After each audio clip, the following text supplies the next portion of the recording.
wait for Bless the you. camera. No, we wait for the speaker. Oh, speaker. This conference will now be recorded. Okay. Pledge allegiance to the flag of the United States of America and to the republic for which it stands, one nation under God, indivisible, with liberty and justice for all. The speaker should do a countdown. Gotta wait till the lady speaks. Okay, Marion County Commission meeting agenda. And for March 23rd, 2021, going to follow up on the strategic planning session with Board of Commissioners, Paula Downs from WSU Public Policy Management Center. First of all, we do have an early check approval for an encumbered automobile that just come in yesterday afternoon. We found out about it. And I would make the motion. Do we have to have a motion on this, or since it's encumbered too? Yeah, that'd be Okay. good. Make a motion to approve of $33,887 for, I believe, is it a Dodge for Evans Department? I don't remember the kind of vehicle. I'll second. I have a second by Jonah. All those in favor say aye. Aye. Aye, 5-0. Do you want me to grab the voucher, or do you want to look at what it is? Okay, If anybody wanted to know, I think it's a Dodge. that sounds right. Pretty sure it is. Okay, I'll pass the book down. We'll get this taken care of and get it out of the way. This is still Do live. you remember, was there bids taken on that at the time? Yeah, and they was turned down, just like, I think both of them was Oh, turned that down. was- okay, I From kinda- Both kinda- dealer, or the Ford dealership turned them down because they couldn't get it. Fog's kind of starting to lift. Yep.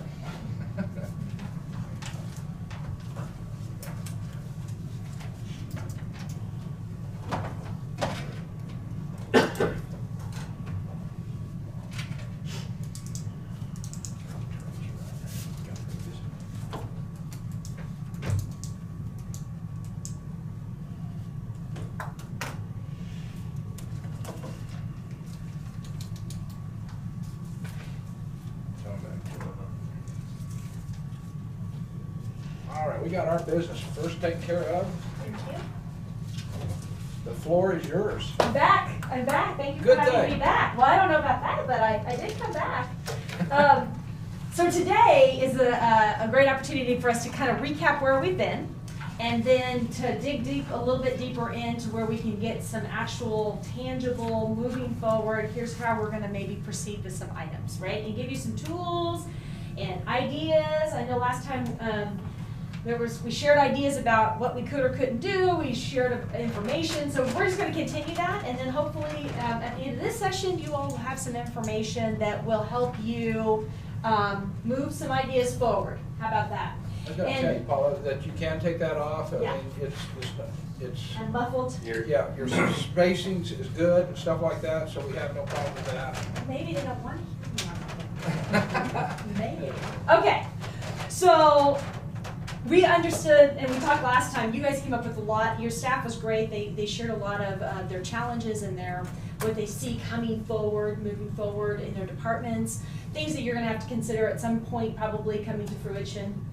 And there's also this recognition that we can't do it all, right? Because time and because of manpower and because of funds, potentially. So every single thing that we talked about is a commitment to make a decision about resources, right? And we can't do it all, and we have to plan for it in a different way.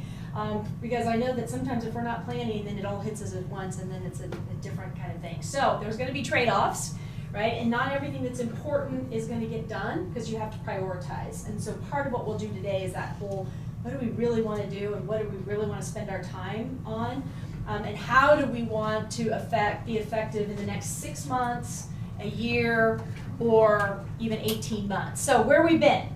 We started this process off, and I think you recall, we had originally a survey that went out, and I asked a series of questions about, what's the county's role in making the broader community better? What do you hope to happen? What are the challenges you face? And we used all that information to sort of gather together the last time and talk about challenges and themes. And we prioritized, we came up with some action steps, and then finally we talked about what those action steps could look like, right? And you might have already had some time to rethink everything, and we might be starting over related to what the priorities are now that you have some more information and had some time to really think about it. So today, we're gonna talk about prioritizing action steps, whatever that looks like. We're gonna talk about timing, right? Are we gonna be able to do this in 6 months? Is this a year? Is this 18 months? Or is it much further down the road? Because what's really important, and the idea is after you come out of sessions like this, you should make progress on something, right? Maybe not everything, but there's a lot of time spent of your time and your staff's time talking about this and engaging, so we want to advance something, whatever that looks like. And then we're going to talk about if we do this, why is it our priority, and what will that success look like if we do it? So how do we work together, right, with staff and move the county forward? So one thing I wanted to start out today, though, was, and we had quite a discussion the last time, is this concept of hiring an administrator. Because there was a lot that kept coming back to that topic. A lot of staff, you guys weighed in on that conversation, and obviously there have been people thinking about that concept.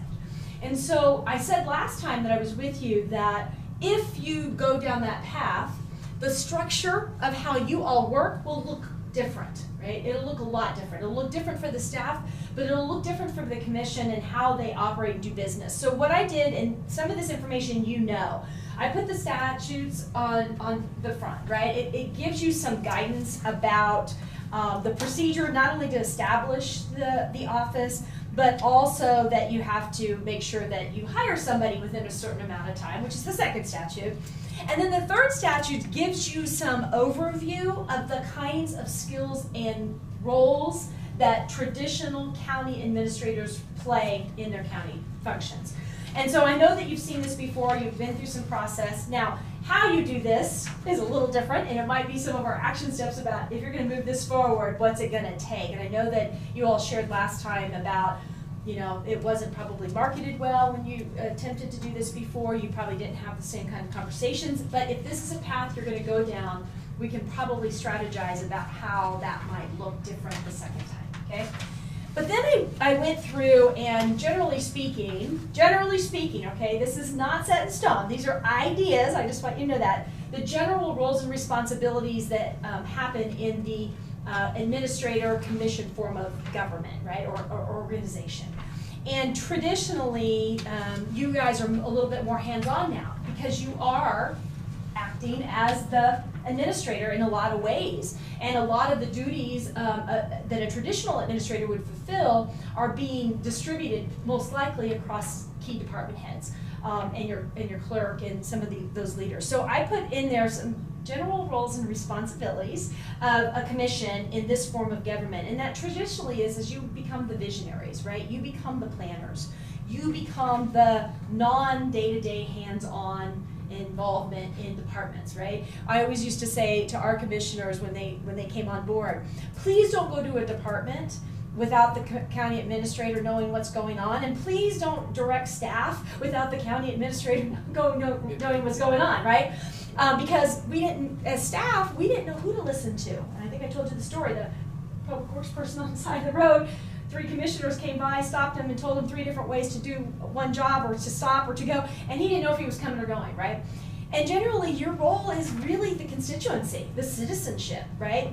Addressing their needs, engaging with them, providing them information, soliciting information from them so that you can utilize that in working with the administrator who then works with the staff and the department heads. So you're out of the day-to-day workings and you're more in the visionary and oversight of the general business of the county and what's brought before you. But you wouldn't be sitting down necessarily to develop the budget. You would probably have budget hearings. I'm guessing, do you do budget hearings with your departments? Mm-hmm. Yeah, you would still do that, try to engage in that and understand what those priorities are. But it looks a little different. And then I added in there some general roles and responsibilities of the county administrator, which is really the person who does the research and develops and brings things to you based on the vision and direction that you provide, right? And it looks different.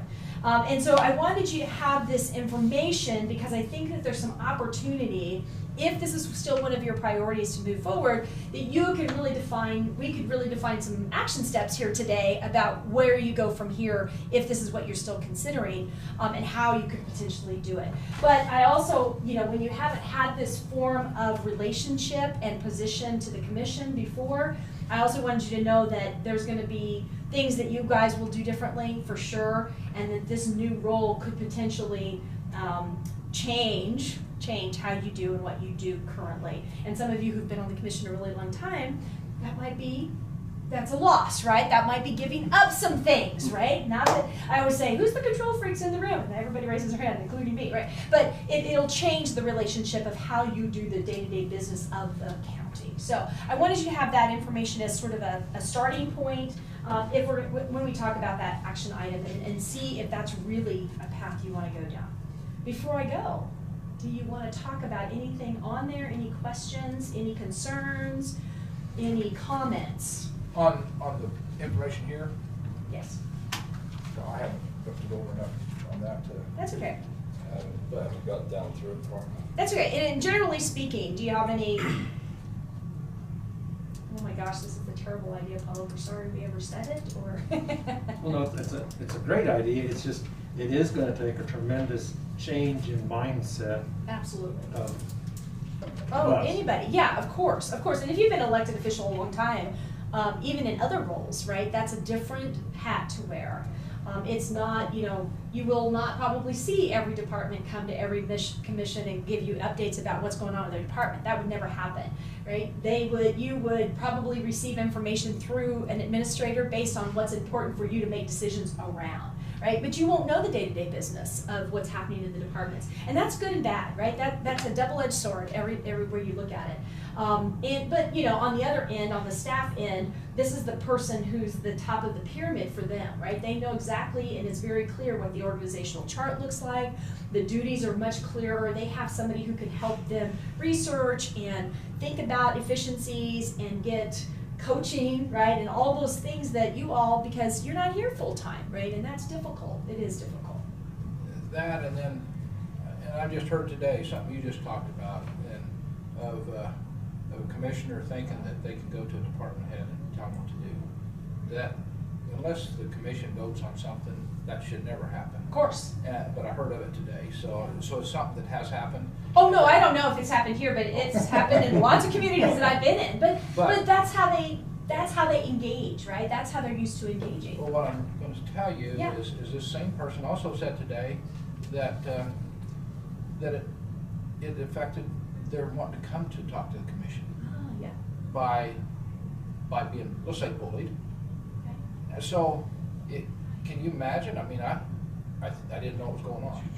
I thought it was, but I didn't know it. But anyway, so what I'm getting at is, why would they want to come to commission? They may want an administrator to go talk to somebody straight through. And that's why I think you've heard a lot of that from our department heads, was maybe from the past.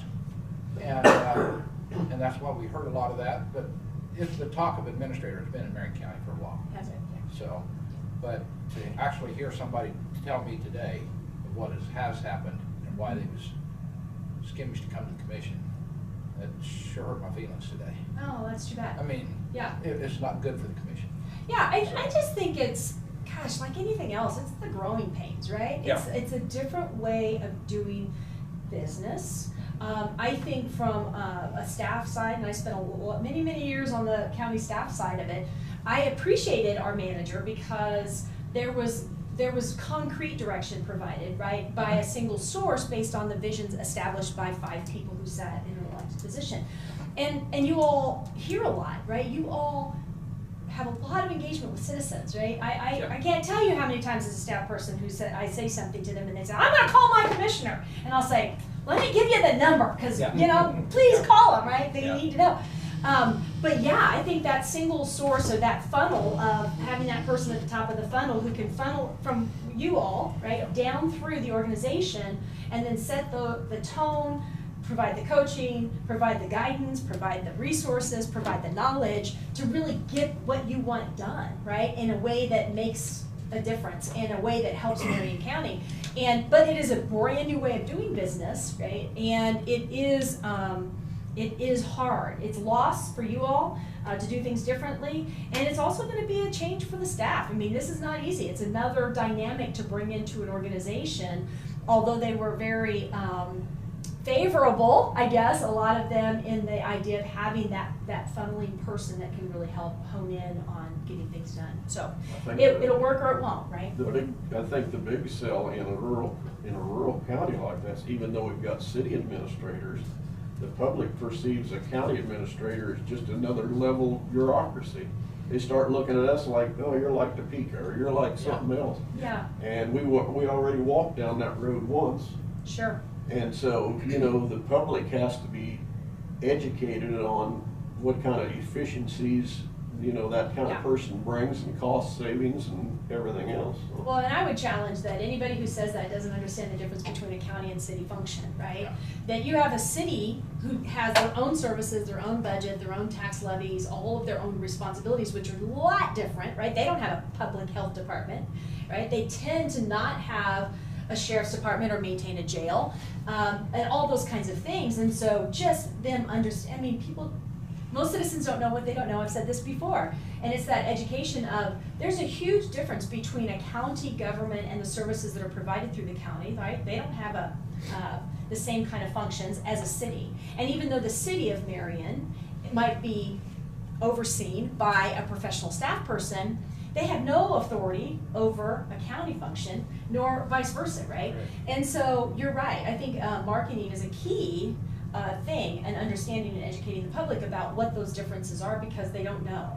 And they just see, gosh, we have 12,000 people, and you all sit right here in the same kind of 5-block radius, right? So obviously, but what the county doesn't, most people don't realize is really the county is the overarching of all those little cities inside, right? That what you do as a county entity affects all of those cities, where it doesn't always happen the other way around, right? It doesn't always happen. What happens in a city doesn't always affect the county. Although a county administrator serves as that collaborator, right, across all of the cities and across the entities, and the person who meets with chambers and meets with Rotary clubs and meets with city officials or city council, you know, those kinds of things to coordinate efforts on the bigger foot, because their footprint is smaller, just like what happens in Sedgwick County. Wichita's the largest city in the state, right? But they sit in the middle of one of the larger counties that have a whole bunch of other cities who are all trying to do things. And my husband, I said earlier, is in public works, right? He builds the road, he oversees the roads and bridge constructions, which means that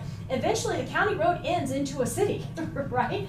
And so we're tied together, but boy, can we be separated if we don't have the right people in the room. So I think you're exactly right, Commissioner, that it's an education, because they don't know what they don't know. And really the county is so much overarching and does so many different things, they don't realize that you guys aren't, you know, trading off, right? They mix you all up, right? They'll see somebody in the county working and they'll assume it's the city, and vice versa. So you're right, I think it's gonna require a lot if that's the direction you want to go.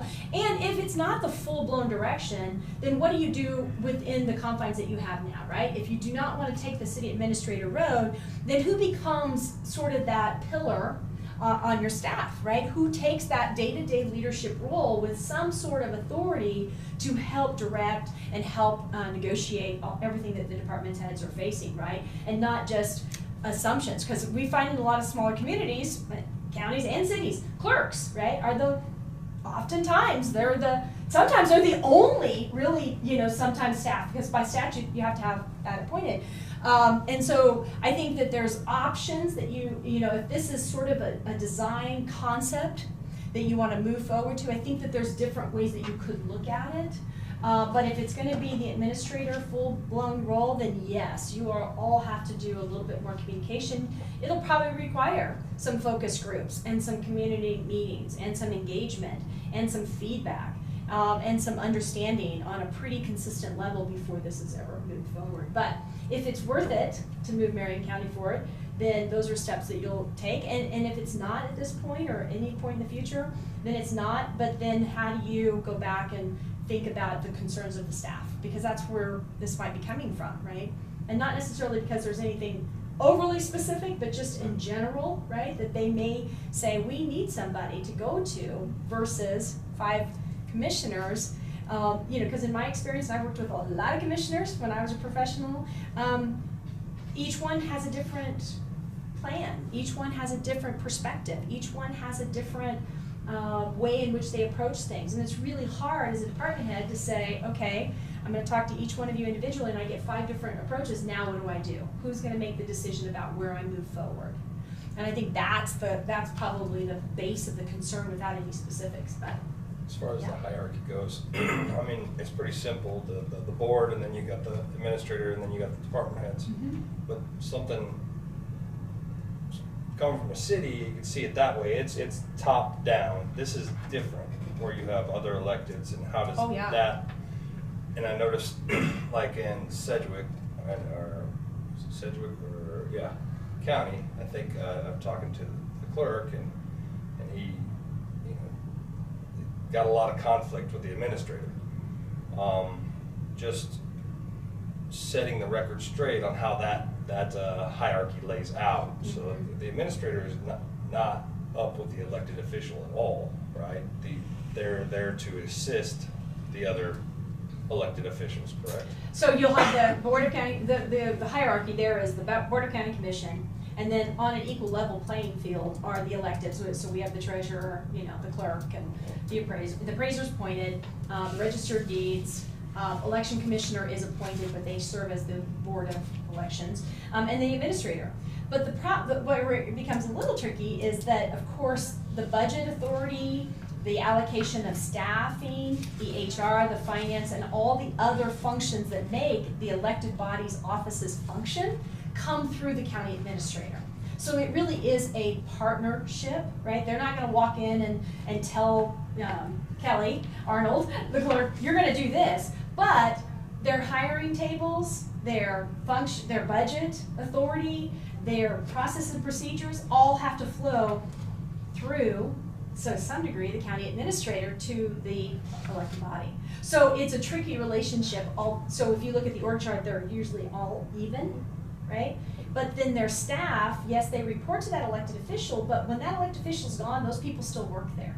So it's not tied to, they're not its own island or a separate entity. Everything, everything relates to the county overall, irregardless of who the elected body is. That's what makes this so much more complicated than a city.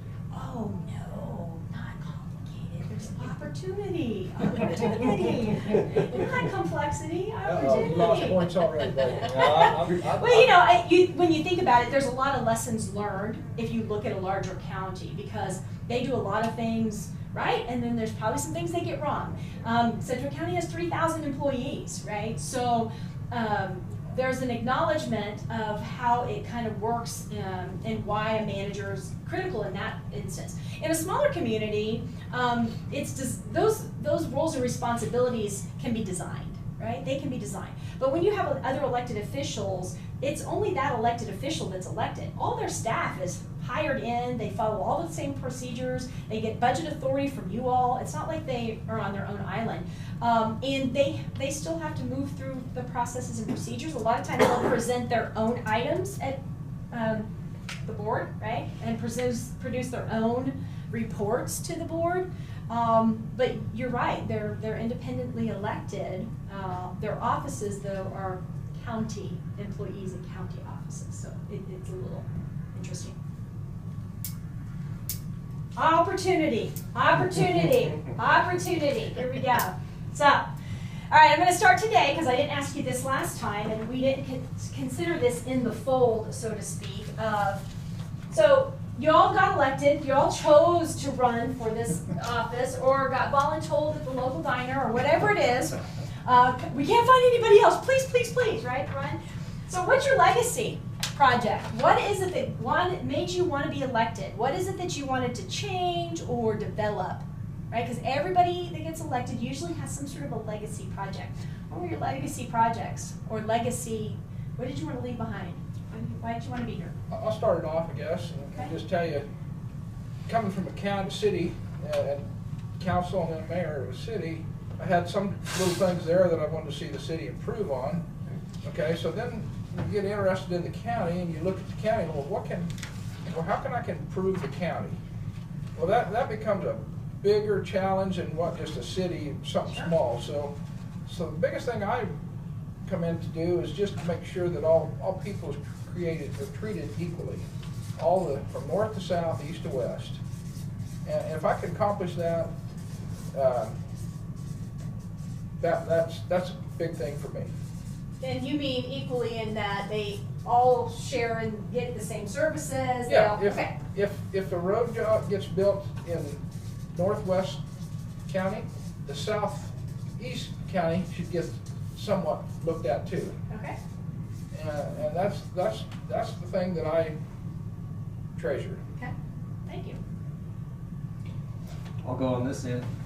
Oh, look at your It's gonna be in the middle. I guess my goal is to see the cooperation, trust, teamwork between elected Yeah. officials, whether it be commission, elected officials, department heads, because it's all about working together. We can accomplish so much more working together than butting heads. Of course. Much easier. It's not about individuals, it's about what we accomplish together. Okay. Thank you.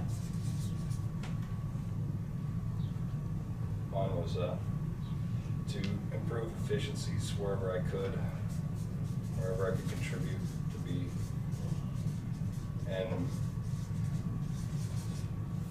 calm the waters. There's a history there, huh? Well, I've already, I didn't complete it, but Dave did. So. I'd like to instill a sense of public servancy. I think you look at most of the boards nowadays, other than Jonah, look at the age we've got here. We have a really, really hard time getting the younger Sure. generation. I know they all say they're busy, but you know what? I was busy too once. And until we get a new generation of those that want to give back, that's kind of what I'd like to instill in people. I mean, I had an opportunity to come on this board without a general election. I was appointed to fill an unexpired term. Sure. Knowing full well that I might serve a year and a half and be gone, but decided to go ahead and run again. Yeah. So, I think we've missed in our younger generation instilling, those qualities or those wants. Sure. I want to give back. I want to serve. I mean, I was born and raised in this county, so it's a little bit easier, because I served on school board, city boards, all kinds of boards. And, at some point in time, if an area or community has provided a living for you, and you were able to raise your kids in that community and not be scared for them 24/7, well, I just like people to say it at some point in time, it's time for me to give back. Okay. Perfect. Last but not least. I volunteered, I guess, to Did you say voluntold or you Volunteered. volunteered? Oh, okay. Just want to make sure. No, nobody told me. I've run for election twice now, in the last 2 years. Okay. So I've been working at it every year. To bring some common sense to the county business, to maybe my business experience in the outside world, which I found out. Well, I knew it was different because my dad was a state senator for 20 years. So I know how the government works very slowly. But I want to give back to the county, like Ken has. I've moved 20 miles in my lifetime. From one small town of 80 people to Marion. I moved to the big city. This is a big city? Yeah, you did cross the Love county it. line though. I did cross county. My goodness, that's a big He move. only had to move a mile to get across. That is a big move. I tell people I was an Air Force brat, so I lived in Guam, and we really moved, right? And that's So I great. just wanted to give back and Yeah. help. I didn't have an agenda. I didn't want Okay. a new road, a new building, or Okay. I didn't want the road in front of my house paved or anything like that, which sometimes people think commissioners get accused of that. It happened to me. It was on the 10-year work plan at the city, and then It was 9 years now, huh? and then I told them, you guys go ahead and vote before I get on the council, and nope, you're just gonna have to grow a backbone. And sure enough, I'm sitting on the city council and my front gets concreted. I've always told people that have come to me and expressed an interest in running for something, I always ask them what their agenda is. And if they have one, I tell them don't run. So Gonna true. eat you up. So true. Well, that's not the right reasons, right? As you said, You there's so gotta many have a reasons. broad view of everything. Absolutely. So you all, I like these legacies, and the reason why I ask them, because a lot of how you will approach your action steps and your priorities will be based out of these things, right? And so what's interesting is everybody in the county treated equally and all get the same service and roads. So there's some indication that they haven't been. Because if this is your legacy, then there's some impression that you've gotten or heard that they're not, right? The cooperation between electeds and departments, for whatever reason, that hasn't happened. And I don't know anything about what's gone on in Marion County, because some of you have lived here your whole lives, and I come from the big city, and we have lots more issues, let me just tell you. But there means that this has not been the case, which is an issue, right?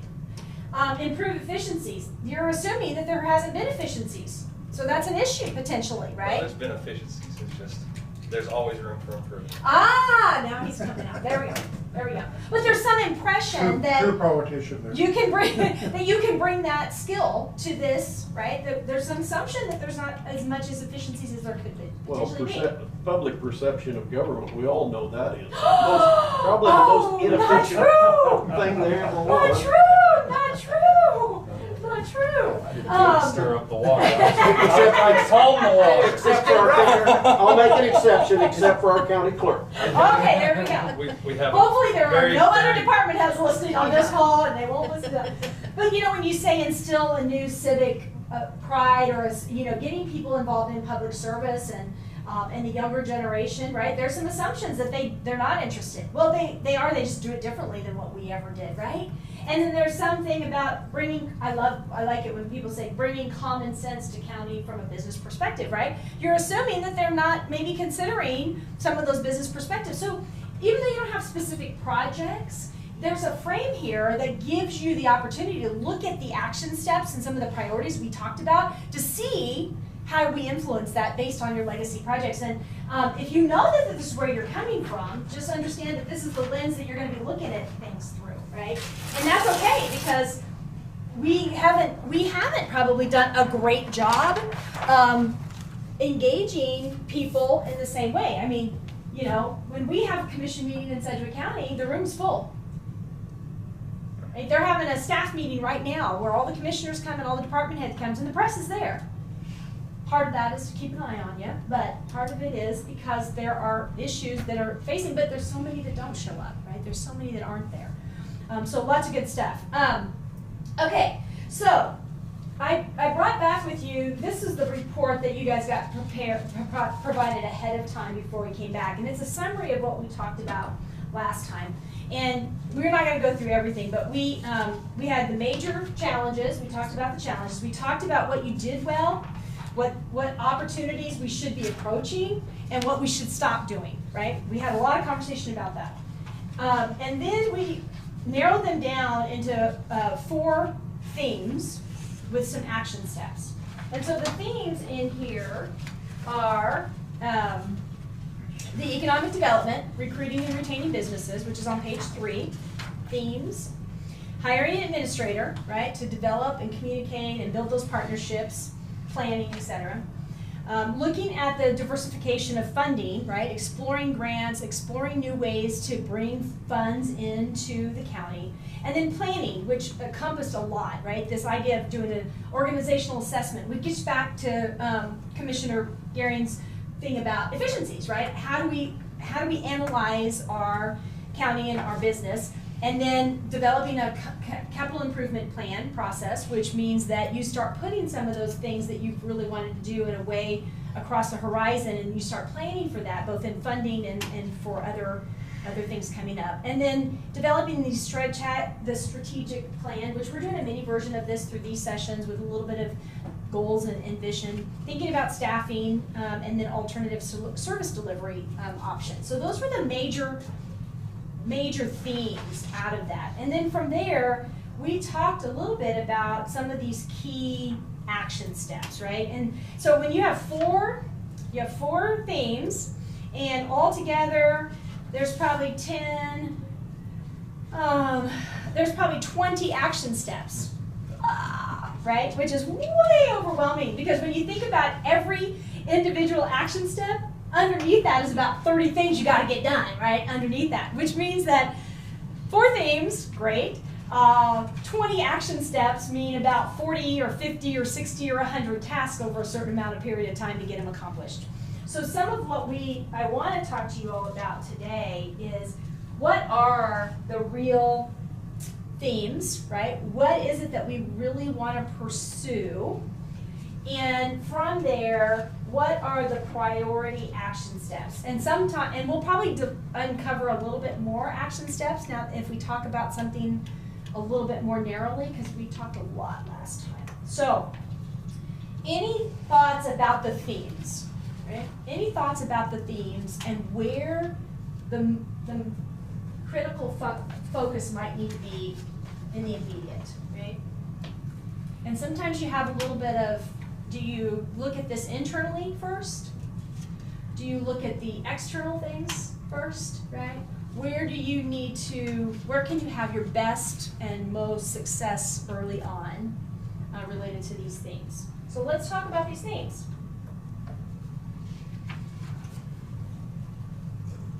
The first one you got up there is economic development. We tried, and we put a plan together where the outside people was involved, our local people, and we got highly criticized. And so I don't know. Why did it get criticized? A little bit of snip and snap. A little bit too much ego. Yeah. Everybody wanted something, and they wanted what they wanted. Snip and snap. Okay. And so, you know, it's because we had some people that spent some time and wanted to do something. Sure. And they was good people, and then they got criticized pretty hard. So whatever we would have to do to get something together, everybody just has to realize that this is the best for everybody, not just for who's involved. It's the best for everybody in this county. Yeah. I don't know where you all have been. I'm getting a little bit of a picture about where you all have been for a while, but I don't know the details. Right. And so what happens, and you're exactly right, when this whole thing about education and talking to people in different ways, because I think that sometimes, you know, it could be perceived that somebody's coming in and taking over and this is not what we want, right? That's the first thing. And then it becomes fear, and everybody digs in, and everybody wants what they want, and then there's no compromise, and you know, you just keep snowballing down. So I think you're exactly right. I think that whatever you do, and I always say this because I go to a lot of communities and they say, well, we did this. We've done this before. We did this 20 years ago. We did this 10 years ago. We did this 2 years ago. Okay, so we have to think about what went well, right? And it could be that the structure was really good, but the communication and the marketing and the right kinds of formats to bring people together might not have been. So I always say, instead of scrapping everything, look at what went well, and then more importantly, look at what didn't go well and figure out how to twist that, right? How to turn that into a different outcome. And you may not. I mean, that's just the reality. There's some things that communities are ready for, and there's some that they're not, and it takes a lot of heavy lifting either way, right? And so if you're gonna leave economic development as a key theme or a key priority for you all, then we're gonna have to explore, you all are gonna have to explore, I'm happy to throw in my half-cents, action steps that say, okay, here's what went really well, here's what didn't, and what do we got to do different over here in the didn't column to make it go well, to change the type.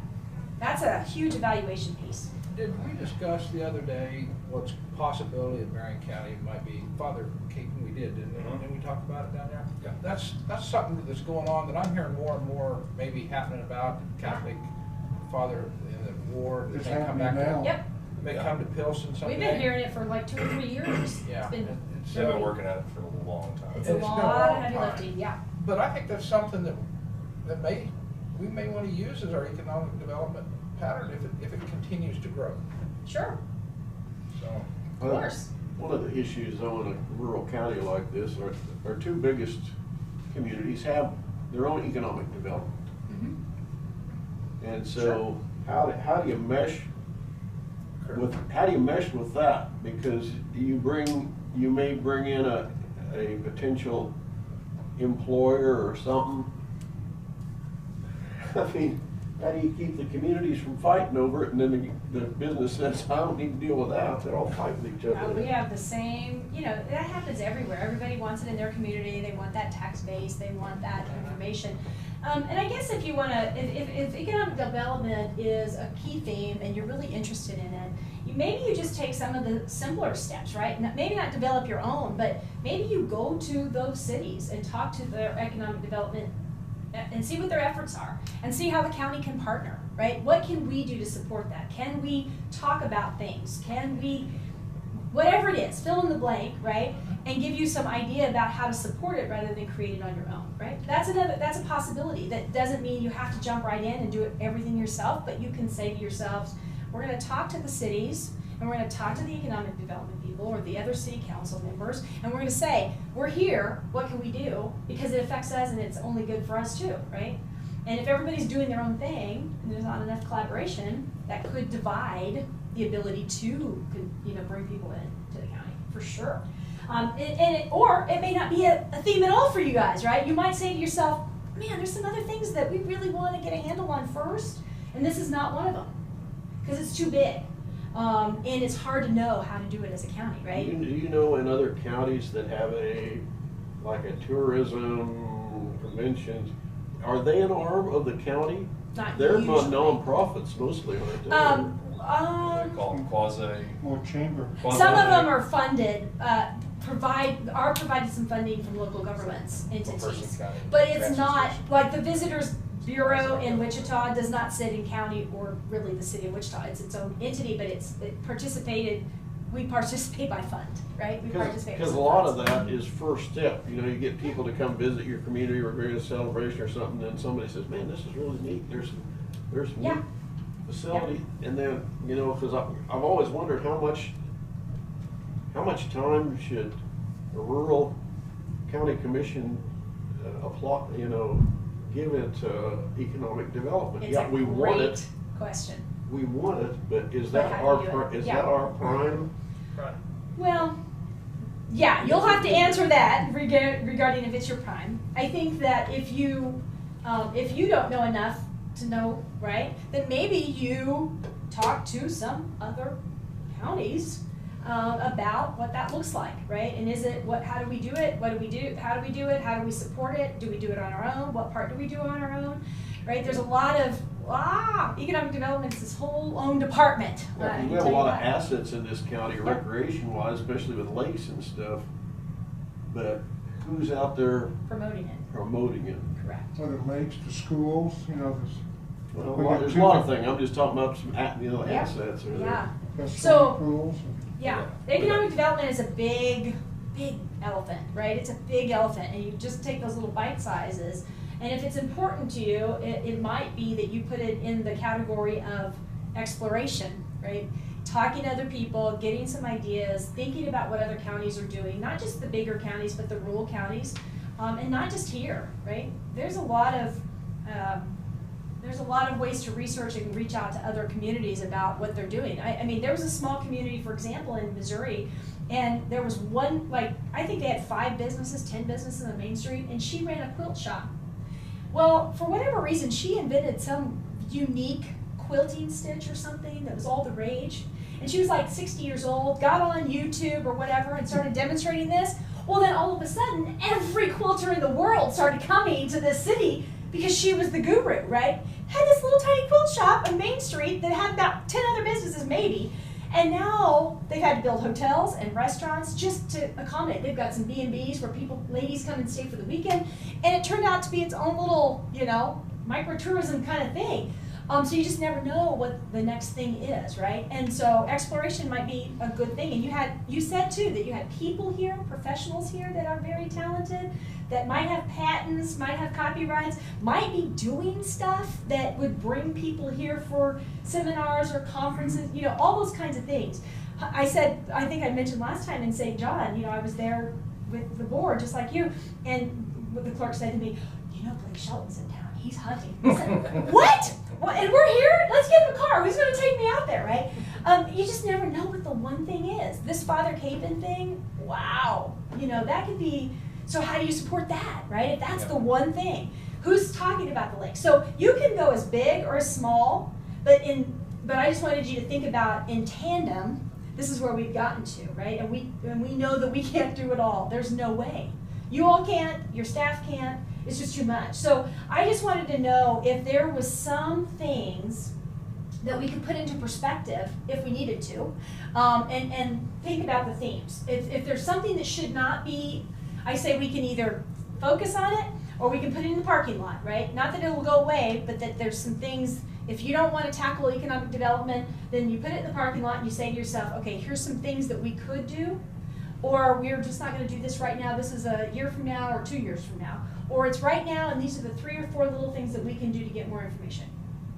So anything on the theme list that you're like, oh, I don't know, we should do.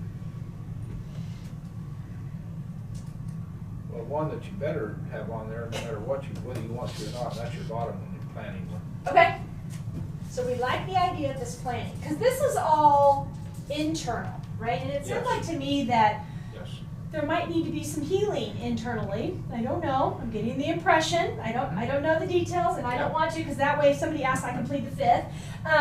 But yeah, planning, and that's important. Like if you've got a good internal foundation, then all these external things become a little bit easier. It really is a little bit easier to tackle. I know that when, as a department, working as a department head and within an organization, when we're all solid and working in tandem, going in the same direction, boy, it sure makes all the other big elephants in the room a lot easier to handle. So we like the idea of planning. Okay, for sure. What else? For me, it's the administrator. Okay. I see the administrator, after you're gone, and Tina's got too much to do,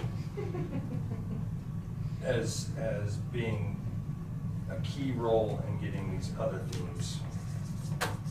So you're talking about the county administrator, you're not talking about an economic development administrator? Okay. County administrator is the only theme that hits every item on the legacy list. Ah, look at how smart he is. I was going to say it too, but I didn't want to. Okay, yeah, you didn't want to take his thunder. You don't want to take his thunder, for sure. You know what's nice about this group? We're kind of all going the same direction. That's awesome. At the same time. That's, I'm telling you, that's a really good place to be as a council I commission. mean, that's my feeling. Yeah. You should have been here 6 months. Like I said, I don't know what happened. And I'm We're not sure. looking ahead. We're only looking forward. That's forward. That's a hot Never mic behind, moment. but forward. Yeah, I think you're exactly right, Commissioner. When you think about the whole premise of why you all are here, it brings together. So what all this means is somebody has to do it, right? Somebody has to carry the water forward.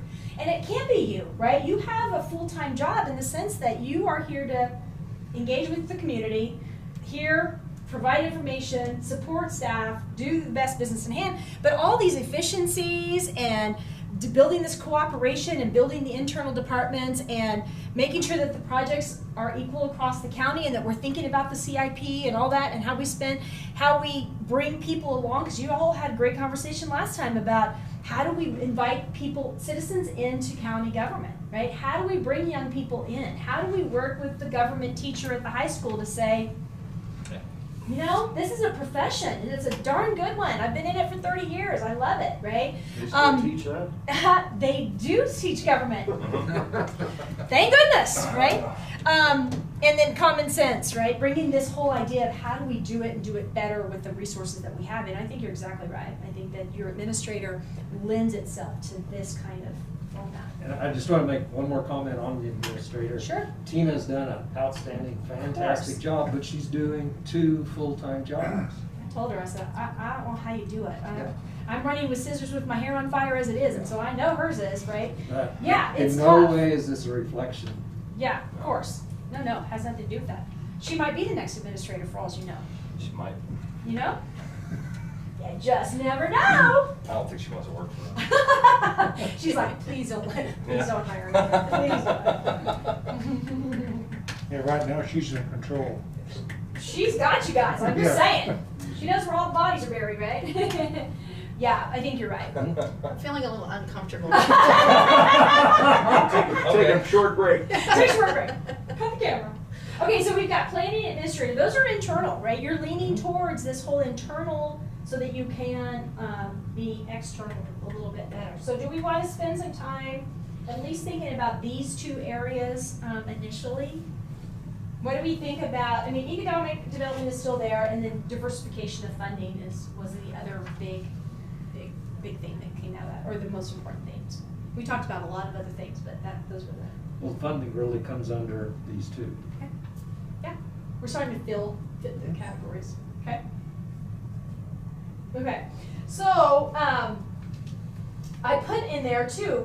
We talked about some initially we talked about some action steps that we talked about, and they're underneath here. And even if we don't use the economic development right now or the diversification of funding, it doesn't mean that some of those action steps might not fit into these categories.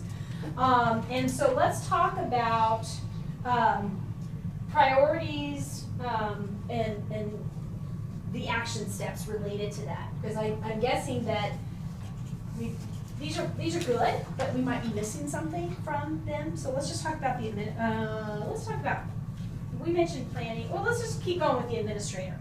So we have in there about developing a job description that sets out clear tasks, establishing a paid benefit structure, hiring the right person, review administrator commission form of government, clarify roles and responsibility, identify space and resources to support new positions. Well, those sound really easy, don't they? Well, let's talk about this. We'll just take them one at a time. So what are the tasks associated with developing a job description? What are we gonna do?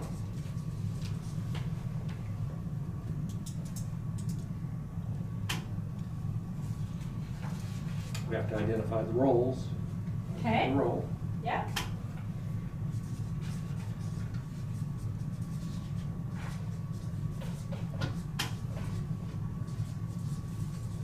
And how are we going to do that?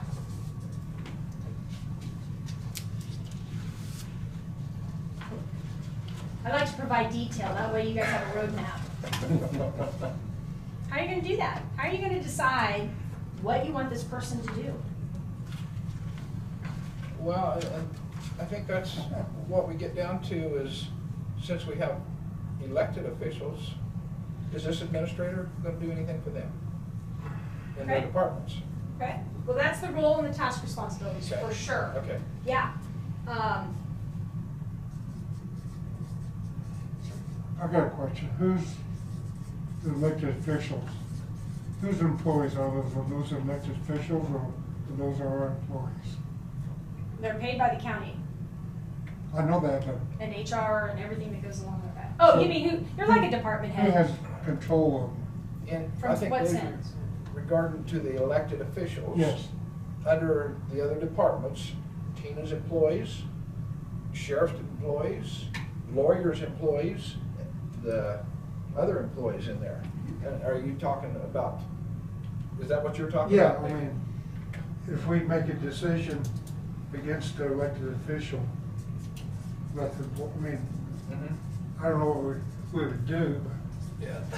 but what's the power struggle there? Do we worry about that? I mean, the administrator should have the final say. I mean, Well, I don't think in a government setting, from what I've seen, administrator oversees a department that's overseen by an elected official. The administrator does not directly oversee any specific department or employees. It's the Okay. overall county structure typically. Okay, Yeah, they're not gonna have they have people that report to them, right? But they don't necessarily, day-to-day sit at a desk and direct a whole entire staff of a department. They're the big picture. they just work on policies. They work from a whole totality, right? They're handling all of the aspects of So- what happens in county government, The not a. easiest way for me to frame it, tell me if I'm wrong, is decisions made in here amongst this group. They tried to collect all of that and move it forward on a day-to-day. Correct. However that needs to move forward, and it could be engaging with the sheriff, it could be engaging with the clerk, it could be engaging with the register of deeds, whoever it is, elected or not elected, or a department head. So- But they're not gonna walk into the clerk's office and point to one of Tina's employees and say, do this. They're gonna go to the department and say, we have this directive from the commission, I think this is the way we can get it done. Can we work with your department to figure out how that works? We'll provide Yeah. the support, that kind of thing, right? It's a collaboration, and it will be a little different for those elected officials too who have never had an administrator, right? It just will. But yeah, that's one way to kind of put beautifully, yeah. So I think, so if you're gonna develop a job description, right, we're gonna have to define or understand the roles and the task responsibilities and how the administration oversees elected officials. Which they don't necessarily. It's a collaboration. It's a partnership. How then, maybe it should be how the administrator works with the elected officials, That's what yep, not oversees. okay. Okay, Because they're back. on the same plane. Well, no, you're up here. Yeah. You're down here. The administrator. Yeah, and the other electeds, yes. But how are you gonna develop a job description? Well, I always say, beg, borrow, and steal, right? Yep. So it could be that you research and just get some job descriptions for counties. You can do a comparison of counties your size. There's lots of them in Kansas, there's lots of them in the country. There's a lot of national associations. I'm sure you belong to NACO and you belong to Kansas Association of Counties. They provide some great guidance and have a lot of good resources. They also, there's also people who can consult and come in and help you through the hiring process, right? So I don't think you're in it by yourselves at all, but I think that you know that there's a process that you're gonna have to, move forward with to understand what that looks like. So we can put some, I'm just gonna put like a research, and engage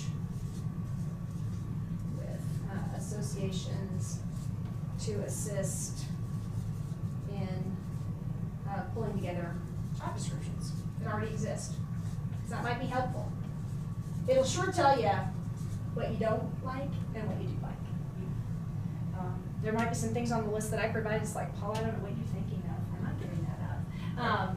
That you'll have to define, so. You just said, what'd you say, steal and? Beg, borrow, and steal. Okay. So what do I do? Who's the closest ones to me? Well, through my years of government, Harvey County and Butler County. Mm-hmm. They're close to me down there. So what do? I talk to them. Sure. Well, I find out that some of the things I find out I don't like. Well, Because- of course. Because I go and I find out that, okay, their administrator has a finance person underneath them, has a personnel person, financing, and then a personnel person, both of them, and then a secretary. So you not only get an administrator, but you to get a full staff, if you do it they have a lot more budget money to work Yeah. with. And so how do we get our administrator to fit our budget without having a personnel and another person underneath there, for, Well, somebody's doing your finances right now, correct? yeah. There's a shift. Yeah, it's a shift of personnel. Yeah. Personnel. Shift. Yeah, it's not new, it's shift. And But- really, when you think about it, my reference is Sedgwick County, and it's a larger associate, but the finance person doesn't work directly next to the office of the administrator. They work for the financial health of the whole organization, do you know what I mean? So it could be just a shift in how they're used. But Kingman County, they're a little bit smaller than y'all. They got a county administrator.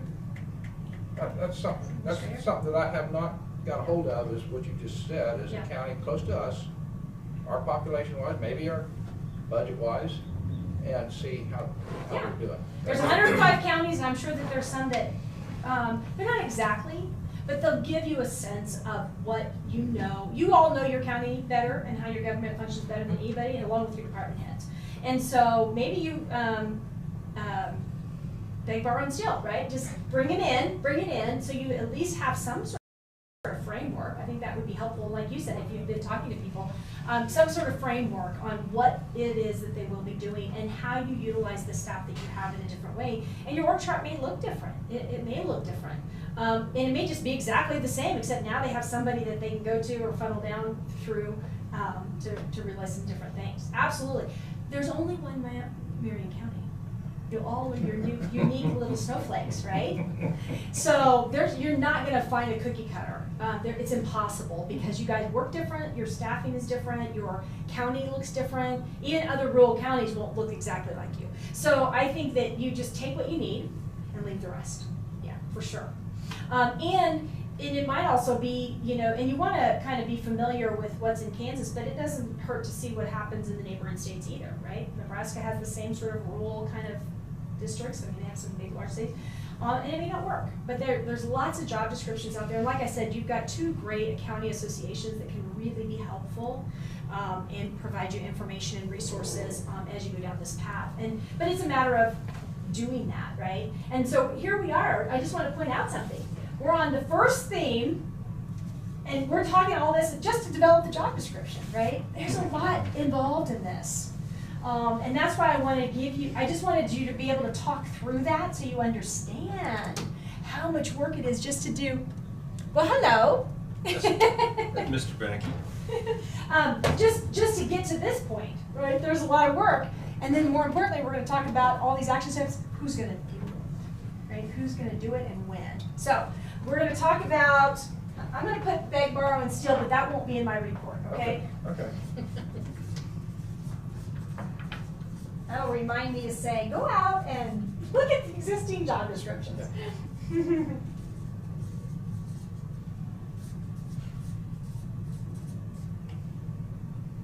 And to reach out to other counties.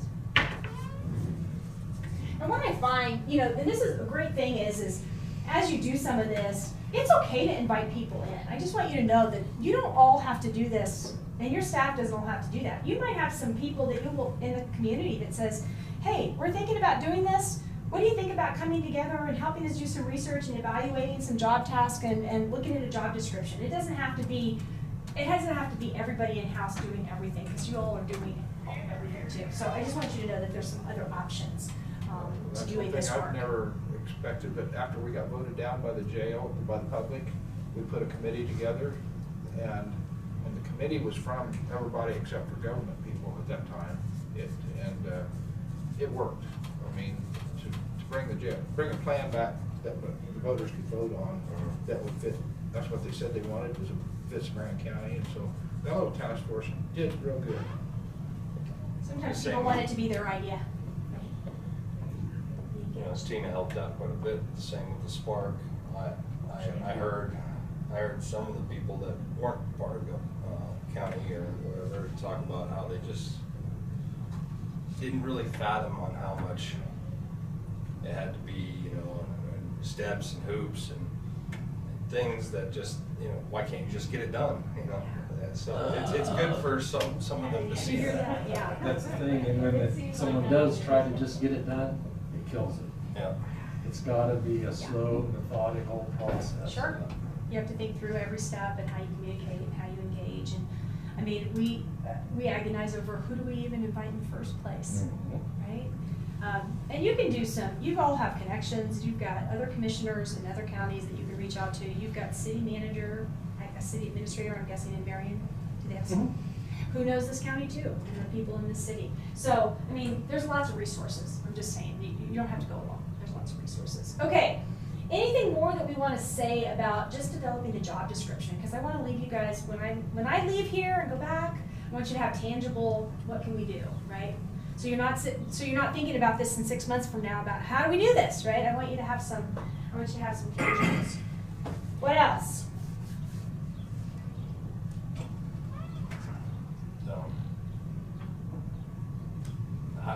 There's, I mean, we did it through the city. There's firms to Yeah.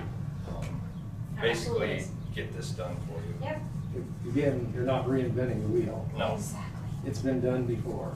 It's just a matter of We have a lot of tailoring it. That's right, and we have a lot of ex-administrators and managers that are floating around out there that serve in temporary roles that can come in and provide really good sound advice. I mean, like, well, Hillsborough is close to you. You guys know Larry Kane, and so now he's in the interim in South Hutch because they've been without an administrator because Part-time for 2 days a week. Because Matt Stiles, who was in South Hutch, came to WSU, now is in Hillsborough, so he sent Larry back to South Hutch to straighten out, that's what I tell him. So, but there's lots of professionals like that even, that boots on the ground that have been there and can really help and have a huge network through ICMA, International Association of City County Managers. There's lots of places for you to post job descriptions that get the attention of people.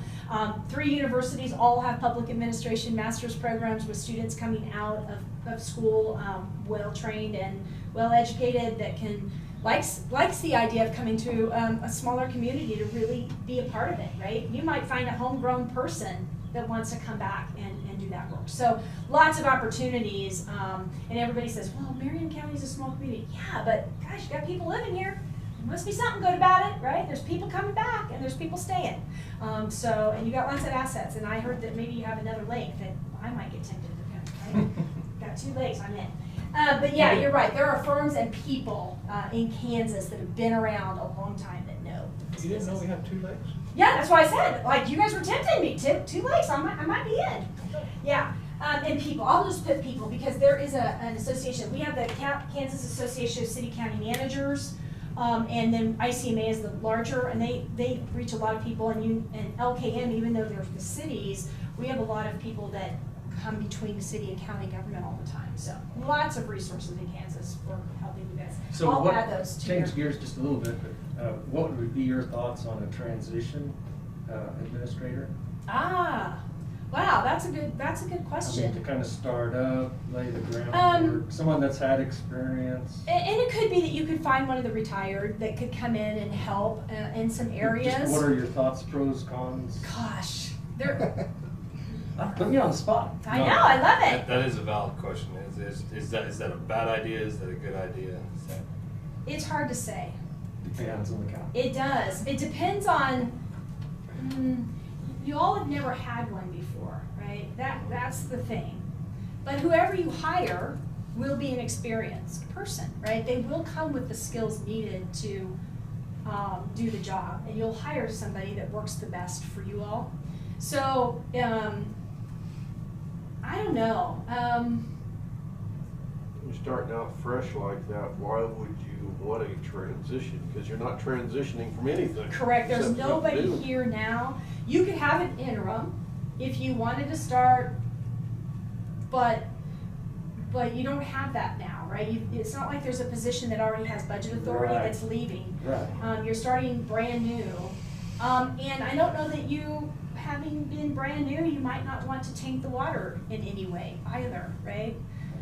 So I think there's pros and cons no matter what. If you have somebody here that can get you up and running and you decide, okay, we're going to start with an interim for the next 6 to 8 months to put some things in place and then bring somebody on, that's one way. But the other way, it's like you've never had it before, so there's not really an interim. It's a brand new position. And do you want somebody in an interim or filling or changing a bunch of stuff just to leave in 6 or 8 months if your intention is to hire somebody? So I think whatever works for you all is probably the best fit. And I think that if you're going to reach out to, a firm or current county managers, right? There's nothing saying that you can't connect with somebody currently and get some advice. They may have a whole different twist on it. I'm just looking at the pool of administrators, and if you select a person that's going to build the program from scratch, it would be possibly a different pool than someone coming into an existing position. Correct. they're building it from scratch, because it And does they're not building it exist from- right that's now. what I'm So that's saying. your skill set, right? That's your most There's gonna important. be mistakes. Yeah, absolutely. There's gonna be things people don't like. Oh, And that's what yes. sometimes that transition, you can have the first one come in and establish some things that you get through that change, the next person come in and move forward with it. But again, I understand. There's pros Yeah, and cons. there's a pro and con about that. But yeah, there's gonna be growing pains, so expect that. It doesn't matter. Mhm. I mean, even if Tina, okay, we like to use Tina Yeah, because she yeah. happens to be in the room. But if you say, okay, she's been in the clerk a while, right? She's had some Mhm. quasi-authority and she's done some heavy lifting and she becomes the administrator. There's gonna be growing pains Mhm. because she's serving in a different role, in a different mechanism, and in a different form of government. So there's gonna be growing pains from the staff, everybody, because it's just different. It doesn't matter who it is, but it's the steadfast, right? Keep your compass pointed north, move forward. Because yeah, it's gonna be a trial and error. I mean, it just will, just like with any other department. I mean, I came in and ran a department, it's like, and somebody said to me one time, well, that's not how so-and-so did it. And I said, well, here we are. Here's what you got. Let's move, thank goodness, right? But yeah, there's gonna be growing pains no matter what. And you just have, it's just steadfast. And it's gonna look different, and the org chart's gonna look different, and staff that's been here a really long time is gonna have some consternation.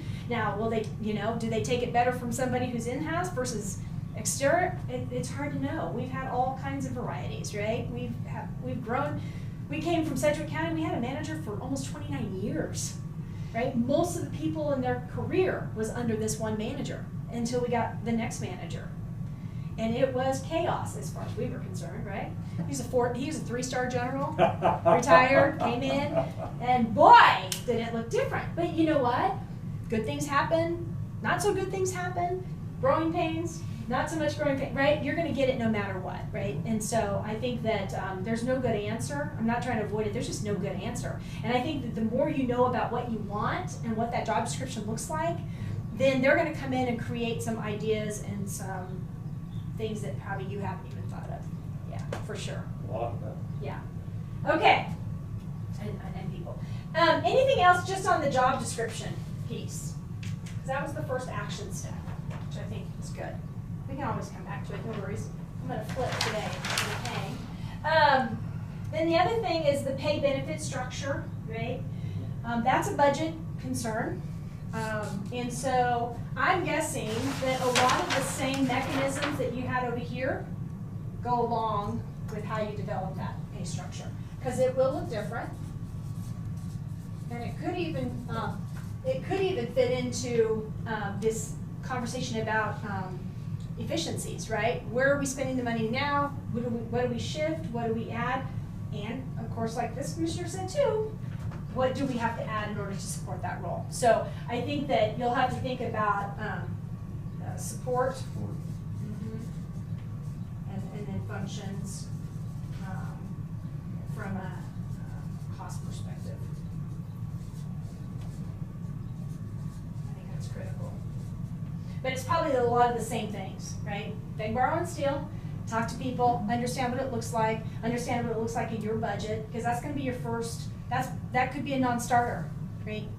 That may be where you have to start, is to think about the funding piece to understand what that looks like for your budget. You're in budgets right now. You'll adopt a budget, in the late summer or August. Probably you'll have a draft in May or June. And so if this is something that you're wanting to put into which budget year, that's the other thing to consider, right? If this is something that you want to make available for 2022 budget authority, or if you want to do a budget authority now to do it earlier. The process will take a long time, so if you're going to do it for 2022, this is probably the budget season you're going to need to get it into in order to make it happen in 2022. And that way you have this time of this year and moving forward to get the job description and search and do all the things to have somebody on board. Because you'll want to set a goal, right, of what that looks like. So from this perspective, from the pay structure perspective, you'll definitely want to think about what it is and then when. So if it's 2022, you're doing your budget season now. Development now.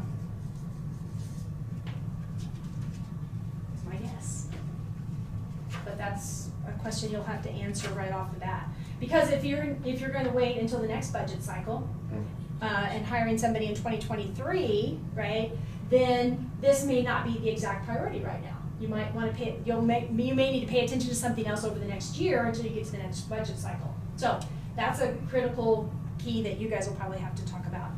So, first. we actually do have in our current year budget for administrator. Wow. So, 139. 140,000, 90 for salary, 20 for contractual. I'm getting all the inside Let's scoop, see. you guys, here we go. Here we go. Yeah. Okay, good, so it's already in 140,000. Yeah. 2021's business, okay. So we got about 6 months. Yeah, 10,000 for commodities and then 20,000 capital outlay. Okay. So, anyway. Somebody's been planning already, a little bit. So you came to this conclusion somehow. I'm talking about it for budgeting already for, what, 2 years, Randy? Yeah. So what the heck? What's been going on? What have you been doing for like the last 2 years? Come on. Haven't found the right person. Oh, still looking. There you go. There you go. Yeah. And we've done other things too. We've hired an engineer in our road and bridge, and we'll put that to the public, and this now too. We put 5 commissioners on here. That was another thing. So you haven't been doing anything at all, right? No. No. Doesn't But- sound like it. But it's just things that the town The people. infrastructure. Yes, the people are concerned of how we're spending their dollars. So why? Well, So maybe that's part of the process, right? Why? What's the benefits? What's the drawbacks? What are you concerned about? What's the communication piece? And that's a huge thing. I think you're exactly right. Right? They're concerned because they see it as, gosh, we could spend $110,000 fixing the potholes out in my street, right? Or Yes. fixing Well, up what's the the return? curb. What's What's the the return return? on investment? Before you have to sell it before you can even plan on a job description, I think. You know, you might have a job description to go along with it, but you're gonna have to sell Yep. Yeah, because one of the things in here is, we never talked about was, I call it the return on investment or the marketing. It's not even on the action step, because it's not easy. It's not easy. Yeah. So I put return on investment here, because that's part of the communication. Hiring the right person, there's no strategy on that, right? You're gonna know it when you see it. You're gonna know it when you feel it, and you're gonna, part of what you can strategize around is those interview questions are critical. Designing an interview process, right? So when I think about what we do in my center, when people come in, we have interview questions, but they're not the traditional, right? They're about how do you collaborate with people? How do you build team? They have to do a writing sample, right? Can you write and write reports? Can you communicate? How do you communicate? We make them present, right? Those kinds of things. So your whole interview process is its own design mechanism all in itself, including the questions. And who does it, right? In some of the larger cities, you might have a community group that does an interview, right? Then you have a staff group that does the interview. Then you have the commission groups that do the interview, right? So the interview process is just as important to get you with the right person, right? Not easy, but it's all design, right? All design. So we do have a little bit, so we might put, I'm gonna leave this in the parking lot for right now, but if we're gonna hire the right person, right, how do we do that? How do we ensure? Again, there's lots of resources. We've got KAC, we've got Yeah. people, we've got firms. Yep. And again, you're not reinventing the wheel. There's processes in place, you tailor the process. Yep. The other thing is you need to know what you want in that person. And we have to agree on what we want in that person. Well, you at least have to come to a conclusion. Yes. Yes. And we do. This board does. We may not all agree, We may not all but agree. We are gonna come to a conclusion. We need to come to a conclusion. Yeah. Very good. Yeah. Very good.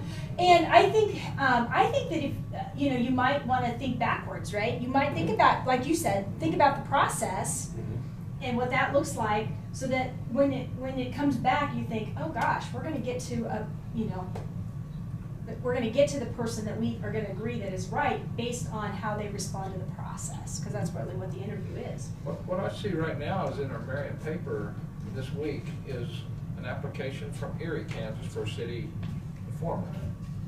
Well, Erie's 3 hours, two and a half hours down that way, I think, or two, something like that.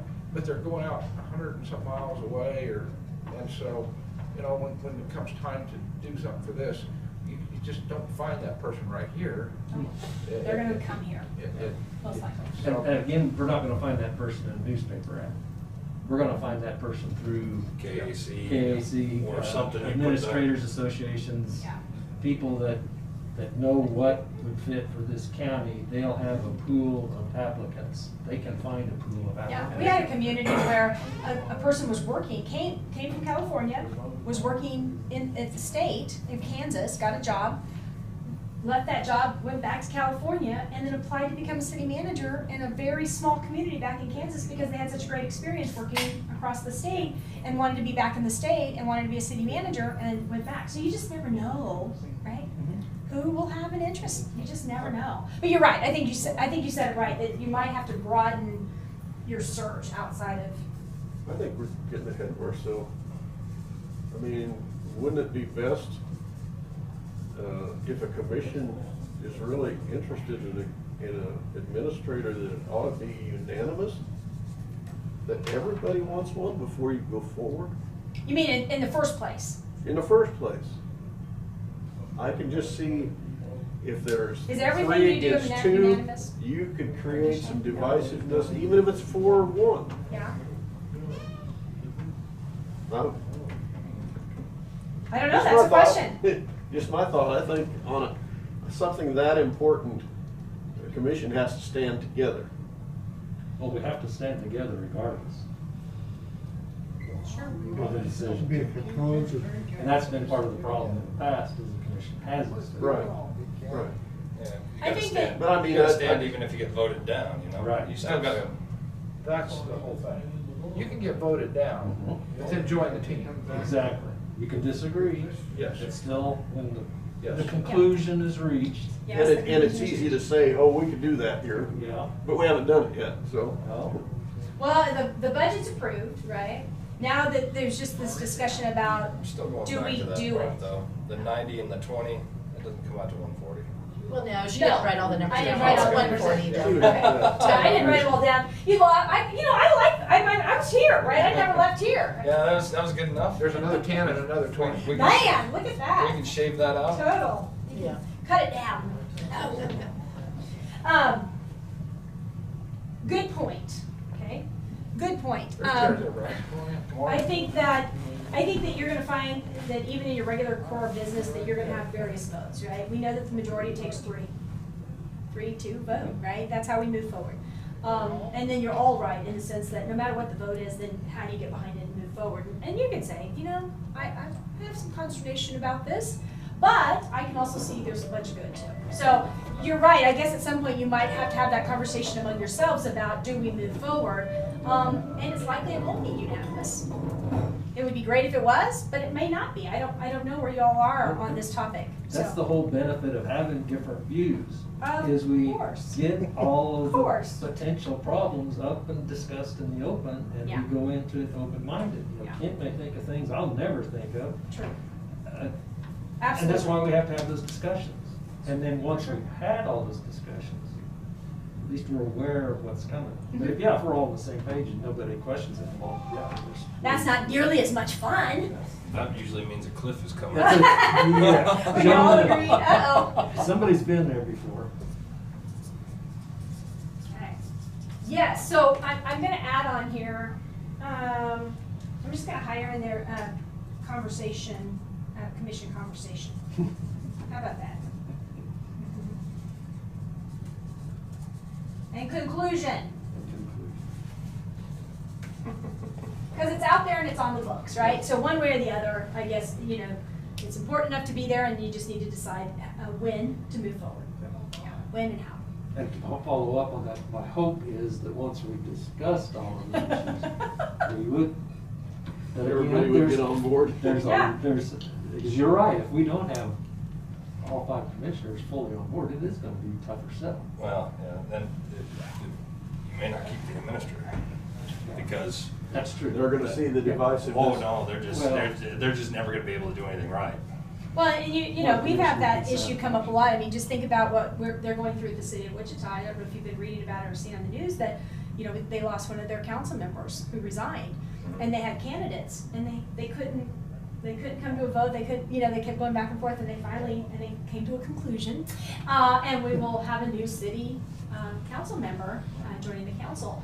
And I'm sure that even though it wasn't unanimous, right, that those council members, the other council members, will welcome them in and provide them collegial, balance, and it'll work, and they'll agree to disagree on many instances. So I think that that's good. But The like other you council said, members voted on that, correct? they did. Saying that there's a deal in Peabody going on that the mayor points out. I don't agree with that, so. It depends on what their resolutions and those kinds of things say. Yeah. Yeah. Okay. Is that called bipartisan agreement? That's Oh, called, yeah. Well, it's a strong amendment. we came to a conclusion what they that call it, best suits, Bill's based like on what that we same know, thing. that best reflects what our community needs. you go. How about that for professional language? Yeah, and, they go back and forth. There's pros and cons to everything, and they got to the end conclusion, and now they have a new council member. So, and hopefully he'll do good work, and he'll be well supported, and he'll learn a lot, because you don't know what you don't know until you get elected, and then you realize, oh my gosh, what did I sign up for, right? It's a lot of work, it's a lot of commitment. And they're part-time in Wichita. And their agenda packet is this big every week. County Commission is full-time, right across the street. So they do a lot of work out of love of public service, I can tell you that. Good work. What else? Is there anything else we want to talk about as far as steps, specific steps relating to hiring the right person? So as we figured out, there's some details in doing this work. Well, I like to, I think Kent does too. He talks to maybe a commissioner from a county or something like that. Okay. Background. Yeah. The background of what that person might have done in that county for that county before, or something like that. That's kind of interesting, because you would think that that all city or county commissioners would come from that type of educational background and administration. I know one of them that came out of law enforcement. Now, he may have learned a lot of administration in that, but that's where it comes from. Unlikely candidates, right? You just never know. We have, in Kansas, now that we've been working a lot with both city and county clerks, a lot of clerks have stepped up to lead cities and counties. We've had public safety people, right? Fire chiefs that have gotten MPAs, and police officers. I mean, Tom Stoltz is the county manager. Where do you think he came from? He was the deputy police chief for the city of Wichita for many, many, many, many years. And when he retired, he came over and ran the MAPD, Metropolitan Area Planning Department. Now he's the county manager. I mean, you never know where your talent is going to come from or what background. It's all about fit, right? Do they meet and check your boxes? And can they move Marion County and help you move Marion County forward? I mean, that's where it all comes down to. And I think you know it when you see it. I call that experience. There's something to experience, right? But we have other communities that will hire students that just graduated with their master's because they grow the next generation. And they know that if people in their community see younger people involved, they tend to have more people involved. And so their philosophy is different. And it's been very, very successful. And a lot of those managers have went on to larger communities, but they say to themselves, we're the baby bird nest, right? We're going to grow them, and we're going to experience with them, and they're going to help us while they're here, and they're going to bring a different perspective. And then, so it's really about what your philosophy will be. Absolutely. Yeah. And it's the process, right? It is how well you develop the process. That'll make a difference. Yeah. And space and resources. That was another one on there. What are we going to do about that? I think there's room in here for a desk or so. Pinch your tin out of that. Bring in a tray there, temporary classroom. Yeah, we got a trailer. With Wi-Fi. So what are we going to do to think about this element or this action step? Maybe that goes back to your planning. This was a tough one. Really? Okay. Yeah, it's probably the toughest of everything. Really. Interesting. It's They need space. Long-range planning. They need space. Okay. Every Yeah, I was department. gonna ask you if it relates to your planning piece, relating to, have you done a space analysis? Yep. Yeah, and you know that, so when I was doing, in my past life, when I was doing space analysis work, you know, it came to the point where the commission finally had to say, they took the job descriptions, right? If you were this level, this level, this level, and this is how much space you get, and in what instance, right? So we had people, for instance, space analysis is so fun, because everybody wants more than what they really need. But, you know, the commissioners had a size of an office, okay? The manager had a size of an office. The department heads had a certain size of the office. This position had an office. This position had a cubicle. This position had, you know what I mean? And we went through that, but we set the parameters around that space and then analyzed it as a whole to figure out what our building could and could not handle. And then whatever the gap was, that was the deficit that we had to make a planning process around. And it's not easy, right, to do that, but when you have 2,000, 3,000 employees and they think they should have the same size office as a commissioner, we got a little bit of a problem. And I used to tell them, you know, if you want to go talk to the commission about your office being bigger than theirs, I'm all for it. If they say yes, I'll build it, right? But if they say no, which I know they will, right, we got to do something different. So how far have you gotten on that? So you have a space analysis. Well, that's what I was just getting ready to tell you. Okay. Our space analysis wasn't quite that detailed Yeah, because it doesn't when we got told we had to build a jail. Oh, Or okay. get rid of the one we had, the Okay. prisoners was not being treated, Yeah. it was out of compliance. Right.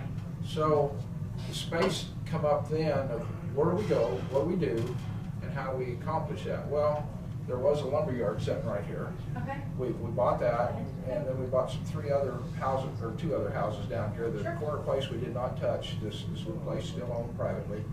But we bought those and figured that was the first place for space to go for this area. Mm-hmm. And so then we built the jail, but we also planned for another building behind there, and we did it all at once. Okay. I mean, it was easy to buy one piece of property. There was different people involved, I think 3 different owners. But anyway, it worked for that space to build another building to have available. So you have a jail. we have the jail Okay. just built, And not the building yet. and not the extra space Got it, building. got it, That's the okay. next step. That's the next step. We also put a plan together for this little thing right here, which is an eyesore and useless, this building that we have here, built in the Is it 60s or this so. little one right here, the red Yeah, or the brick whatever it one. is? Brick, okay, Yeah. yeah. And we tried at that time, we tried to incorporate the jail and a law office upstairs. That plan turned out to be $7 million. And that was sort of canned real quick like. Things are expensive, aren't they? A little expensive, yes, for 2 stories. For something old. Yeah, and so. So are you still in the planning process for the new building? A Well, building? we had some money put back, didn't we, Tina? No comment. We did. History. We're still dreaming. But it went to good cause because I think I like the that. windows are still in and the windows was ready to fall out in a lot of our windows, so it went to Take care of good your, cause. you took your infrastructure. Yeah, of course. So, He thinks I stole his money for. And he shares it all the time, right? Yeah. We I don't had to ever use it for forget it. windows. I don't let her forget it, but anyway. Let's see who's in control. I'm telling you guys, you're missing the boat here. No. Yeah. So anyway, that's some of the background to Yeah. space. I mean, but we didn't go down to the cubicles and decide exactly what everybody needs. But we also know that we're renting building right up here at the hospital for our health department. We're renting a building across the street. Is it better to own or is it better to rent? And right now the renting is expensive. And somewhere it needs to come back to us. Sure.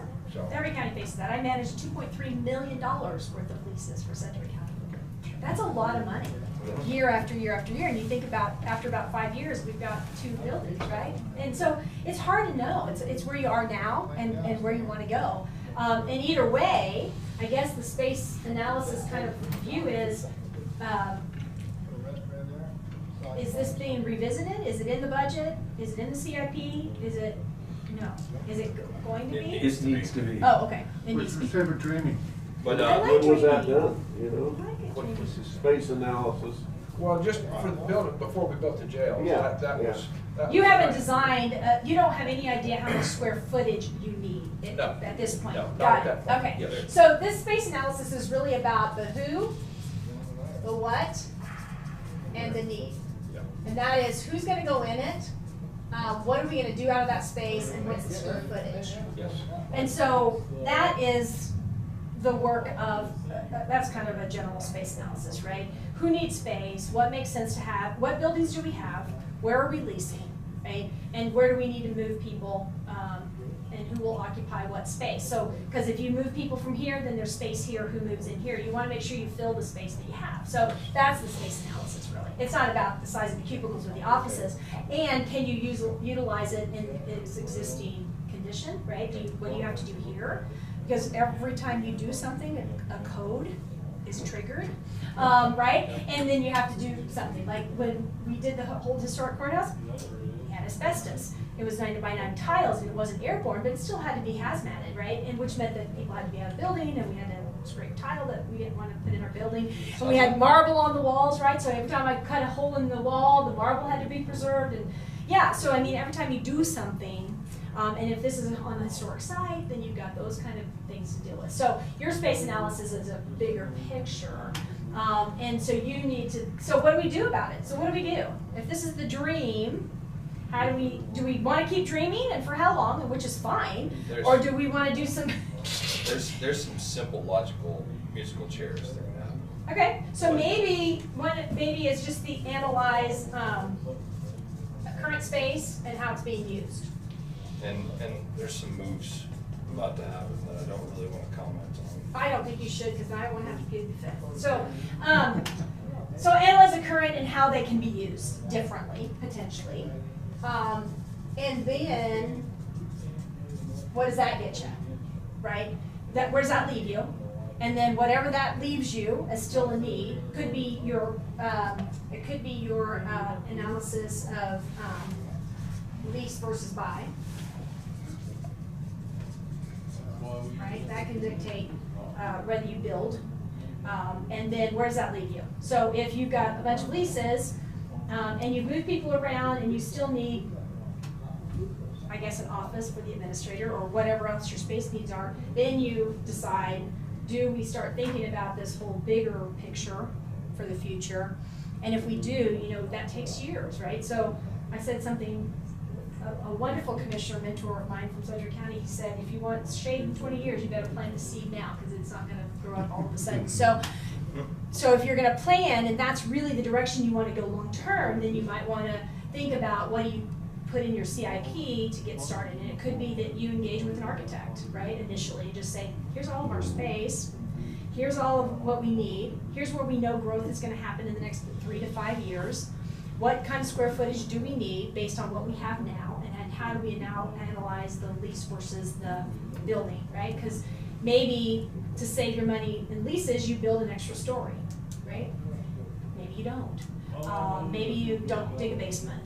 Maybe you do, right? Because those are all different things. So, yeah, it's a cost.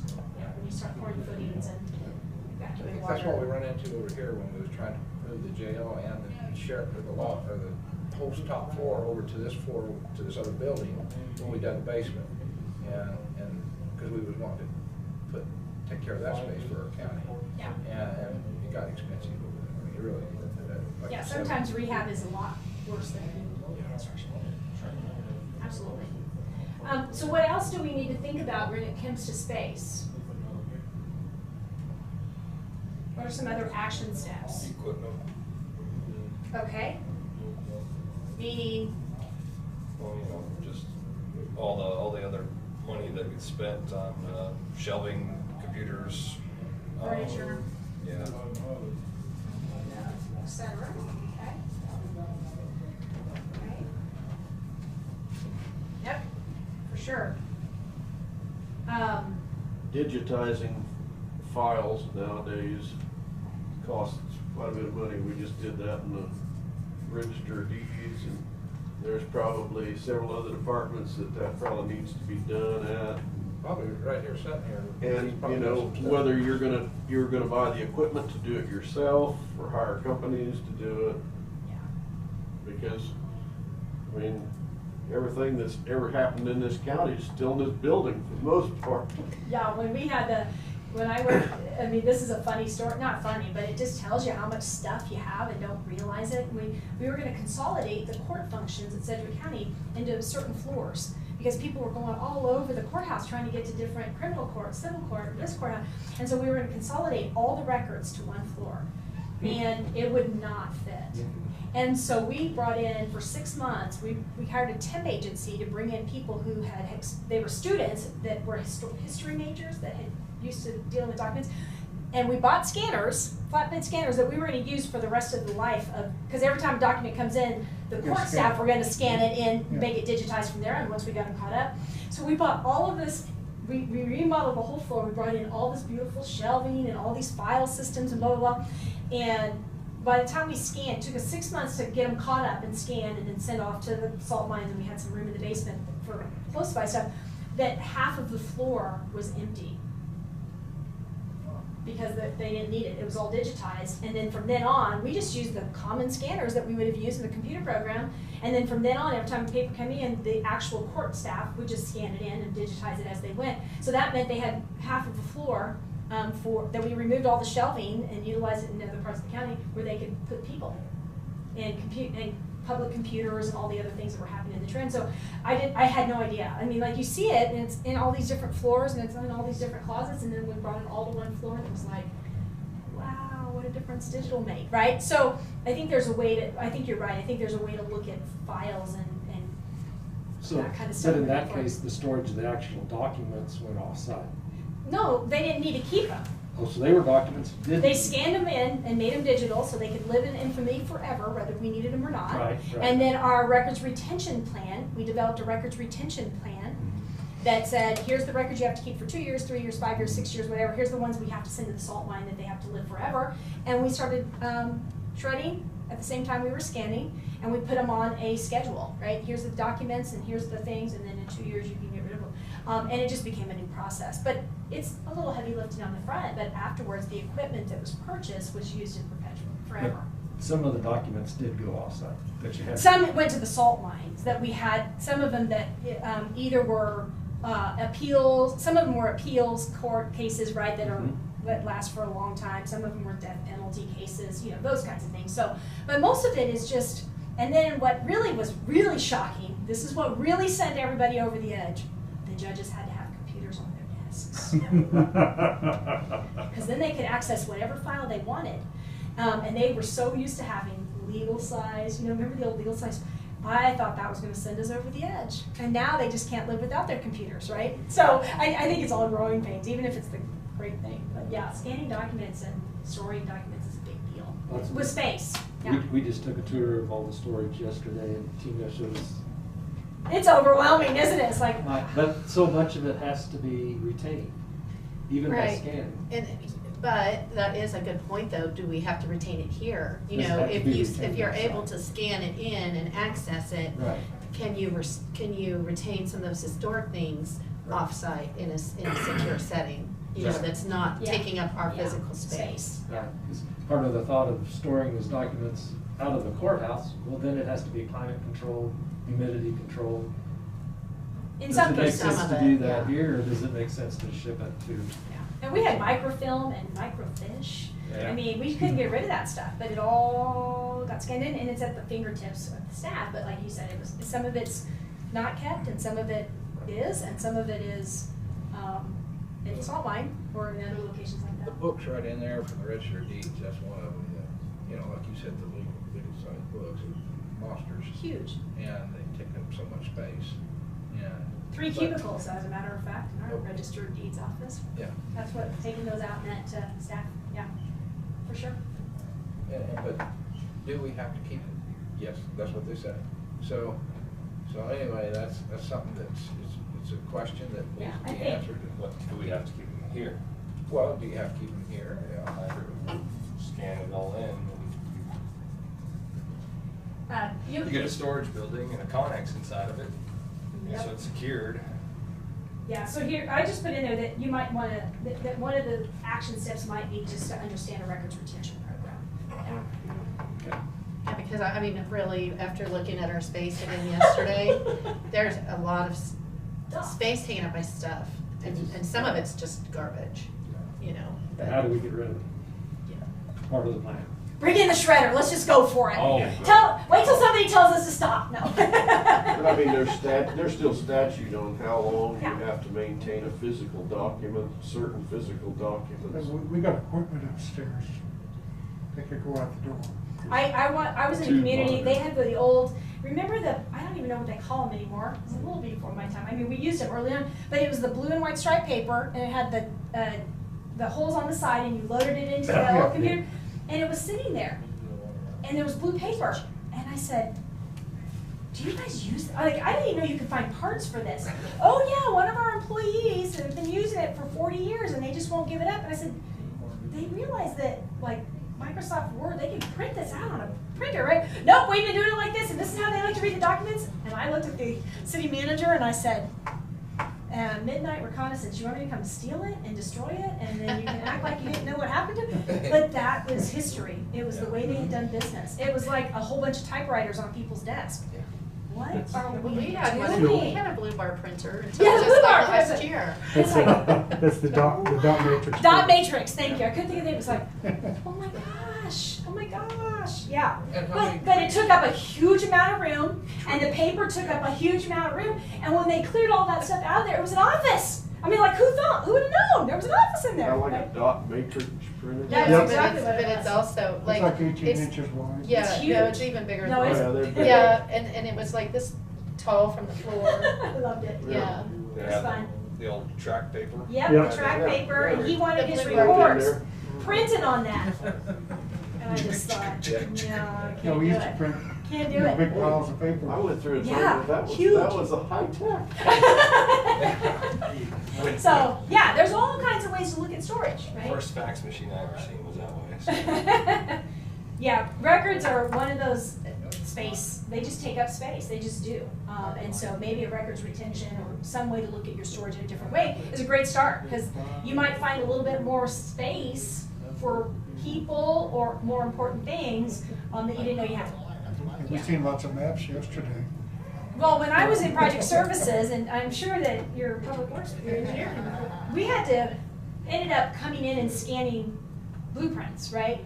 And plans from all of our projects. And we just had a one plan room where we hung the plans up that if we needed them on site that we could pull them, but everything else was digitized so that when we worked with architects or we worked with other people, they had access to it without us, but they were thrown in boxes, they were laying on shelves, we couldn't find anything even if we wanted to. And so almost everything was a start over, which you don't ever want to get to the point where everything's a start over. If you're trying to find records, they should be easy to find. And so, but we ended up clearing out a huge space, which meant that I put like 3 public work, or not public works, but facilities guys in that space where that stuff all was.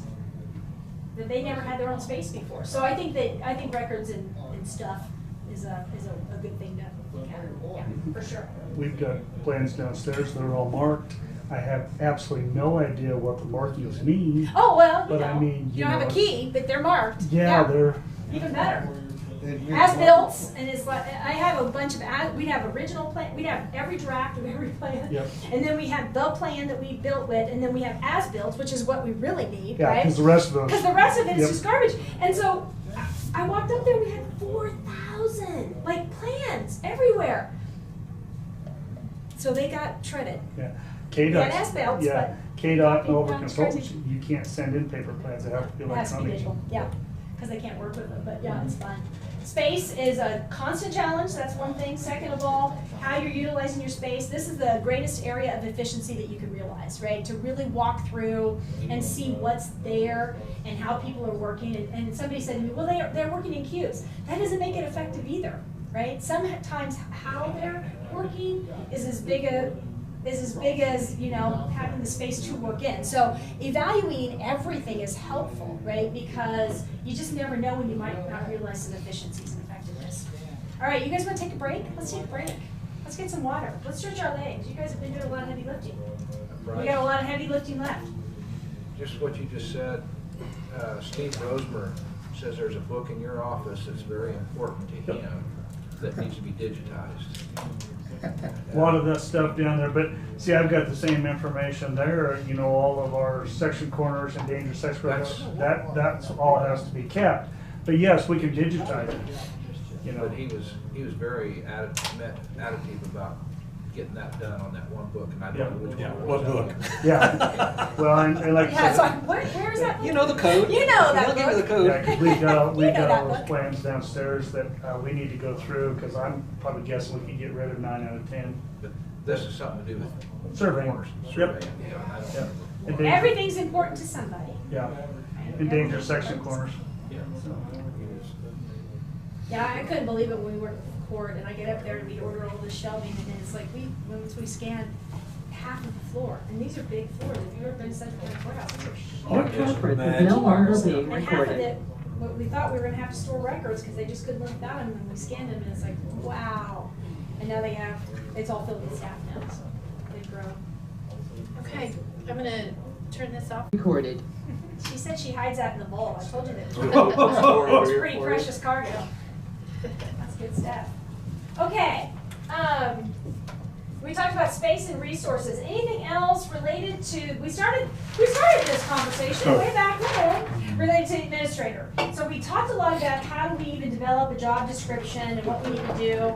We talked about the pay structure and some of the things, the return on investment conversation, the hiring the right person. The only thing that we haven't talked about, we talked about space and resources, the only thing we haven't talked about is this, back to the original conversation, was how do we move this forward? How do we talk to people? I call it the marketing piece. I don't know that that's the right word, but so we need to go back and revisit some of those ideas that we were talking about. It was how do we market to the community? Voters. Okay, I was wrong on space. That's the hardest one. Is it? Oh, easy peasy. How do you tell the story? What are some action steps? What are the things that where can we start on that conversation? I mean, the hardest part is getting in the budget, right? Finding money. I know it's easier to go to groups, especially civic groups, than calling a town hall in this Sure. county. Sure. Because by the time Any you county. do a town hall, Yeah. by the time we talk about administrator, we'd be back on roads. So, Keep him on topics if possible. yeah.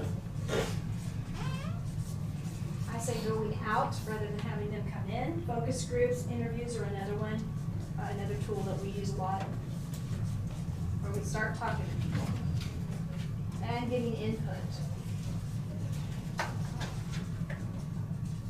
Okay? One thing that you mentioned earlier, I can't remember where I put it, but I'm gonna put it back here too, is that we have to develop a story.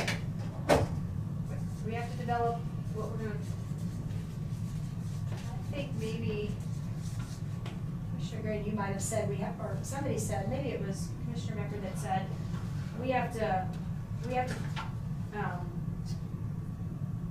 talk about the pros, right? We have to talk about why it's important or something.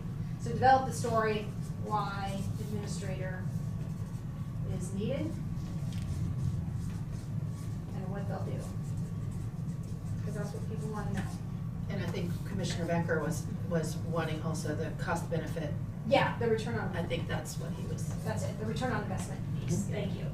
I wrote that down, just couldn't remember where I put it. Yeah, but when you go out and produce and give all the pros, you about have to have some cons, don't you?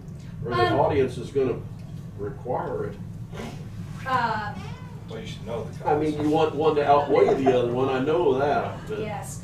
So I think what gets you what could get you some good information is this piece, this idea of talking to groups, interviewing some people, and getting some understanding about what the feel is. Because you're gonna have to know, like you said, how to combat that or talk about it.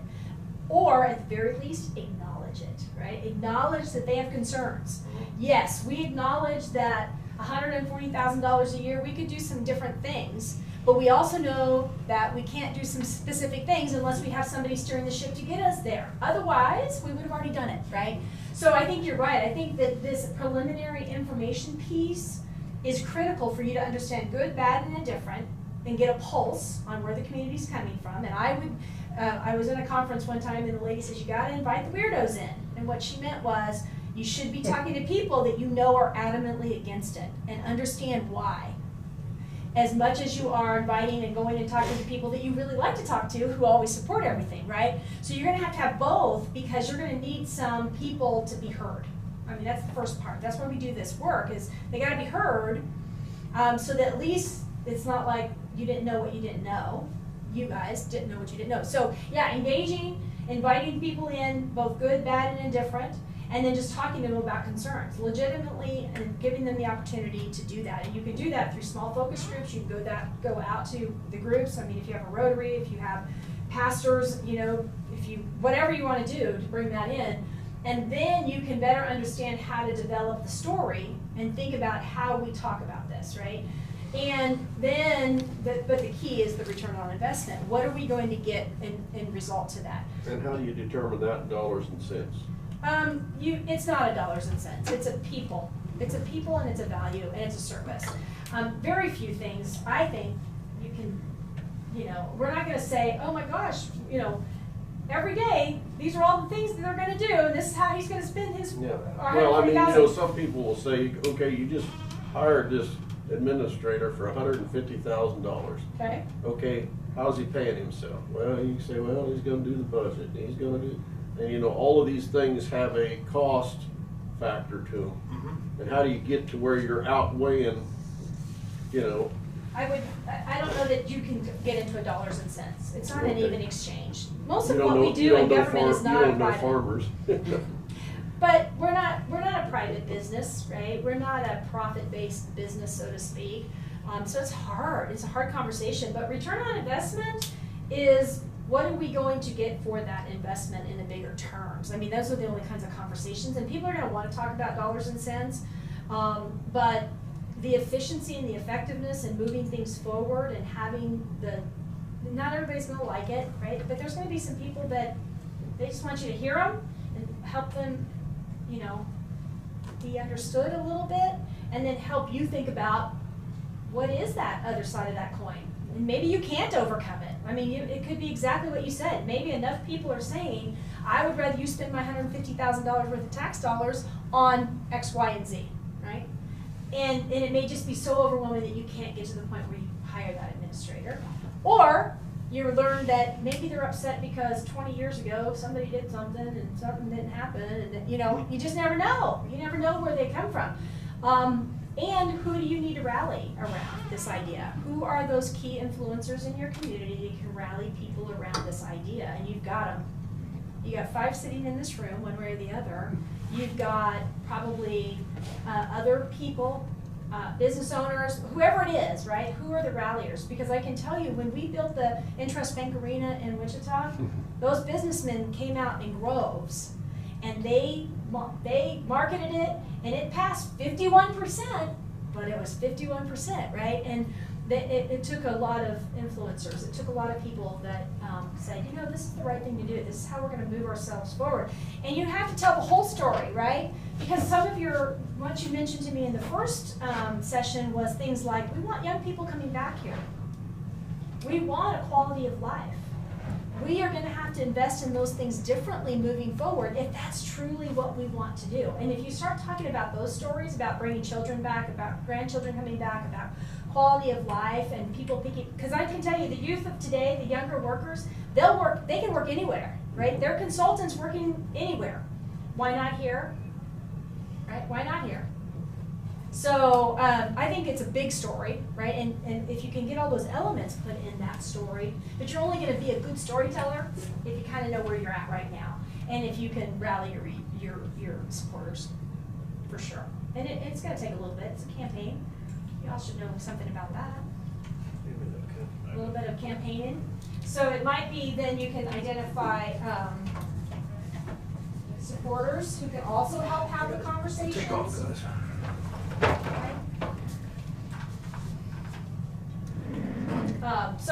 So if you can identify supporters who can also help carry the message, I think that's critical.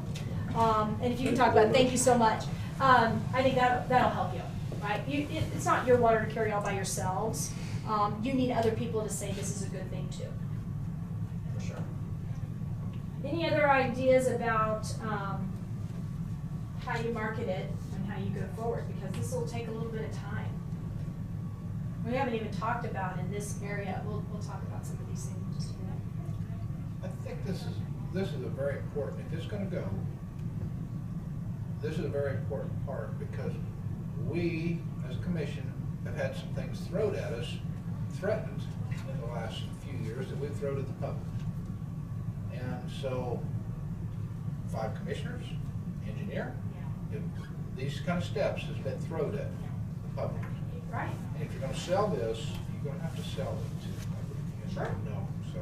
Of course. um, But those steps, I think, tell part of your story. Yeah. They do. You agreed that we needed this, you agreed that we needed that, right? This is the next step. And I don't know what the next step after this will be, and you can be honest, I don't know what the next step is for us to go and do it, but what do you, I mean, almost you can ask questions like, what do you want from Marion County? Right? What is it that you want? What's important to you? And somehow, how can you tie that back to professional administrator, right? And running this government in a way that makes a difference to them and their quality of life. Yeah. It's not an easy story to tell, y'all. But I think you have all the dots. I mean, you can start connecting them. If you start really brainstorming, you just need somebody to help you maybe think about that story in a way and strategize on how to do it. I think that's important. Well, what about your focus group that could go out and help sell this? Yeah. Not just commissioners. No. You need bigger than that. You're exactly right. I think you can probably start inviting some groups in and talking to some groups and just say, we're in an exploration phase, right? This is what it looks like. And you can do it behind the scenes if you want. You can engage with some people and just say, hey, what do you think about this? I really want to know what your thoughts are. We've been having this conversation for many years. It's in the budget and we were supposed to do it. What do you think? Right? And just interview them and focus group them and just get some information. Because you may not know exactly where everybody is. You might be making assumptions about a certain population because we know that we hear those that speak loudest and most frequently. But there's a whole lot of people that live here, right? And not just the 5 or 6 that might be really adamantly against it. So you might have more support than you think. And how, I tell everybody, it's the journey defines it more than the destination. So whatever happened the last time that didn't go right, you're also gonna be trying to catch up over that too, right? They're gonna remember what didn't go well. I'm not trying to sell it short, but, you know, the 3 of us just went through an election. Yeah. And stance I had on administrator was a positive one. Stance he had was a positive one. I don't know. Positive on the administrator? You're Open 60-40. I'm 50-50. Yeah. 50-50, yeah. So, I can see the good and the bad, but Sure. but, you know, so I don't know, maybe it's I'm a team player. that part of the county and that part. It could be. It could be territorial. It could be, who knows? You don't know until you ask the questions and figure it out. And I think you should map that out a little bit and understand it. My reservation is, there's a bad experience in the city of Marion with the administrator right now. Yeah, no. You can't blame it on any experience that you've I had don't before know. based on the person. That That's for sure. that all goes down to, and I'm not trying to No say anything problem. about any individual, I'm Yeah. just saying, it comes down to what I've seen as administrator and what other people have seen as an administrator. It comes down to that Perspective. right person, Absolutely. always comes down to the right person. Absolutely. Yeah. Yeah. I mean, I'd like to see a young 30-year-old come in with 2 kids and just didn't ever sleep and just joins everything. I mean, Comes in and he's ready to go. Hey, that sounds like a drug problem. Check that. Create some excitement. And we need to create some excitement. Absolutely. I mean, Make so waves. I think the more you know, the better off you are to understand how to move forward and in what ways and how to build the story and how to build alliances and then get the information that you need to even think about, do you even move forward? I think you keep coming back to that. We need more information in order to even think about moving forward. And you've already laid out a whole bunch of ideas on how to get more information. And so I think that if you can do that, and then you'll have good data. I mean, everything comes down to having good data. And we want you to make the right decision. And we don't want it to happen again, because I'm afraid that if you don't go into it a second time, it may never be a topic again ever, right? So you want to handle it right and do it right if you're going to move forward with it. I'm gonna expand a little bit on your marketing. Okay? As a commission and as a county, we have an incredibly difficult time marketing. We don't tell our story. No, oh my gosh, no. And- Nobody in government does. How do we do that? We have things written about us. Of course. That's what I said. If you don't tell your story, somebody else will. So how do we do that? That requires engagement. It does require engagement. So does it go It's back to the one-on-one, or doing more with groups, but Yeah. again, That's a great question. you know, we've got so many success stories in the county.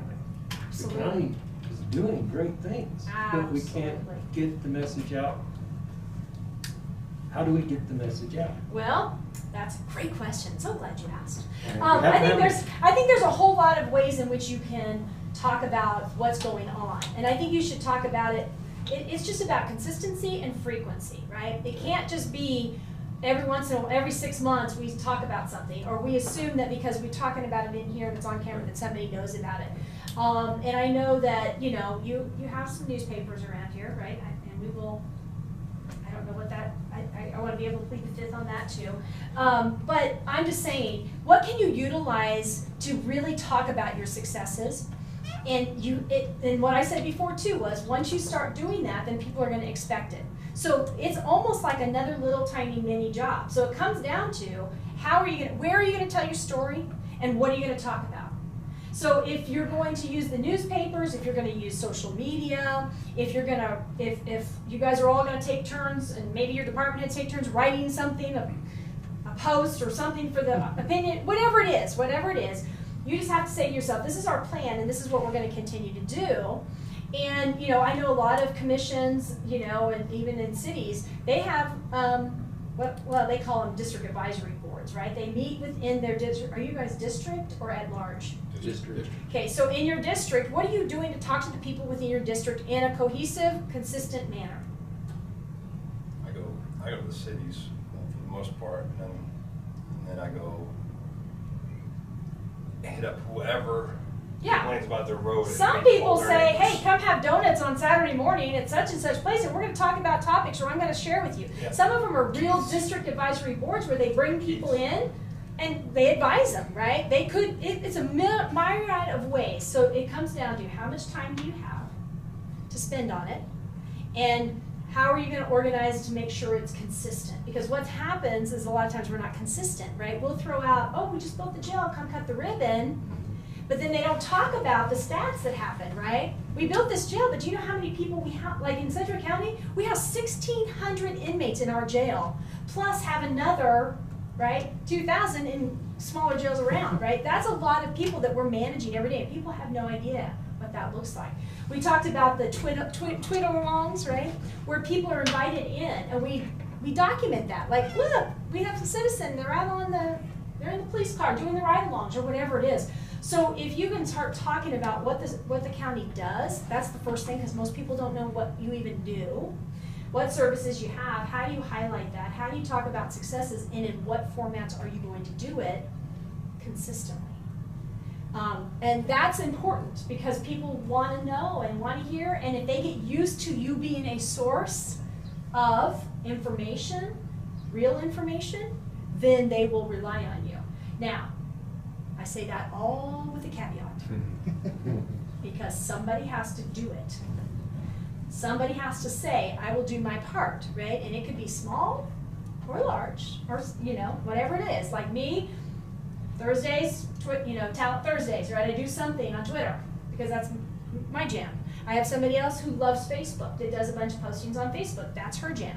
Once a week, right? But gosh, when Thursday comes, it might be 4 or 5 o'clock before Paula remembers, oh my gosh, I gotta get something put out. So it's about consistency, and if people start looking at you as the person that they can get information from, then they'll come to you for information. And we are terrible at it in government. we just assume this is what we're supposed to be doing. Well, yeah, but people need to know what you're doing, right? Because they don't even know. Yes. Yes. One of the things, if I may, one of the things I think that helped the Road and Bridge Department was the information that you guys asked for on the roads. Also the 5-year plan. I put a lot of stuff out there on that 5-year plan, and it's everything that we've always done, but people just didn't know. I've had a lot of people say, I just didn't realize it, but then after I read that, so that was a positive thing. It's only good as if we get it done, just what we're. Well, right. And the other thing is keeping it updated. Yeah, the one I noticed the most from was the 5 years that highlighted. A lot of people like to know, Yeah, what year am I? Yeah. yes, Find my highlight, okay. yeah. Yeah. The other thing that I've faced doing a lot of this stuff is you're not gonna find everybody that's positive. course But don't make it emotional. And the fact is that everybody has a right to express concerns or whatever else is, but you just remain professional, because there's been numerous times I've had people, and you just, you have every right to say that. And so anyway, it's to stick to that objective view. Yeah, it's what kind of you're like, you trying to fixed do. that road? Do you not Exactly. know that this road is more important? Yeah, right? because it goes right by my house. Because it goes Yeah, right by yes. my house. But anyway, that information out there, there's a lot of information that people didn't know. And I think that's what opened up a lot of eyes. I would love to do a lot more, but this is what we face. And maybe everything that we're going to talk about is baby steps, right? Maybe you just start small in some way to just start communicating in a different way than maybe what they're used to hearing from the county. And you got a lot of staff and department heads, and I saw all various ages. When I asked them how they communicate, right? There's a lot of people on Facebook, there's a lot of people on Twitter, there's people on Instagram. So utilize their skills, right? And engage with them. I think there's lots of opportunities at the high school level. They do a lot of projects, they do a lot of things. I think inviting them in is another way to, spread the word, and they can talk about, man, I did a ride along with the sheriff's office, and this was the coolest thing I've ever seen, and I didn't know they did this, and you know what I mean? And then they start talking about it, and so I think you can start small, but I think a communication plan, whatever it is though, it's really hard to start it and then stop it. Because then once you do that, then people are like, wow, where'd you go and what'd you do? So if you can think about little bite sizes, I think that could be helpful, and it can help. Because now, like you're right. Oh, now they want an administrator. Now they want to talk to us. Oh, great, right? But you really want to have been communicating with them. And in your district, maybe it's a small effort to just figure out a way to engage with the people in your own district on some sort of frequency. Like, it could be it could be a meeting where you guys come together and you just talk, and you talk about issues. I don't know how you get your information from your district, but utilize those mechanisms, and then don't be afraid to share out, right, at the same time. Don't be afraid to call the newspaper and say, hey, this is what we're doing. We just want people to know. Or, we've got a lot of counties and cities putting their budgets online now, right? Boy, is that creating a lot of questions. Like, now people can get on there and say, oh, you're spending money on this, and then they get all kinds of calls. But it's, that old world of transparency, and communication is part of that. And people should know what you're doing well, because they hear a lot of what you're not doing or not doing well, and that overshadows all the great things. All right, the other key thing you wanted to talk about was planning. So let's talk about planning. And we put some action steps in there before. I think we used the space evaluation conversation when we were talking about the administrator and doing that analysis, so I think that we might have covered that, unless you want to add something.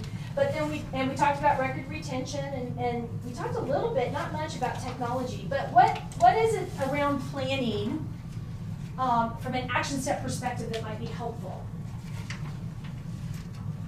or critical? That is on page 4. Planning action steps. Copy. Planning action steps, and they're up on the screen. Thank you so much, Tina, for putting that up there. Oh, sure. Planning action steps, that's helpful.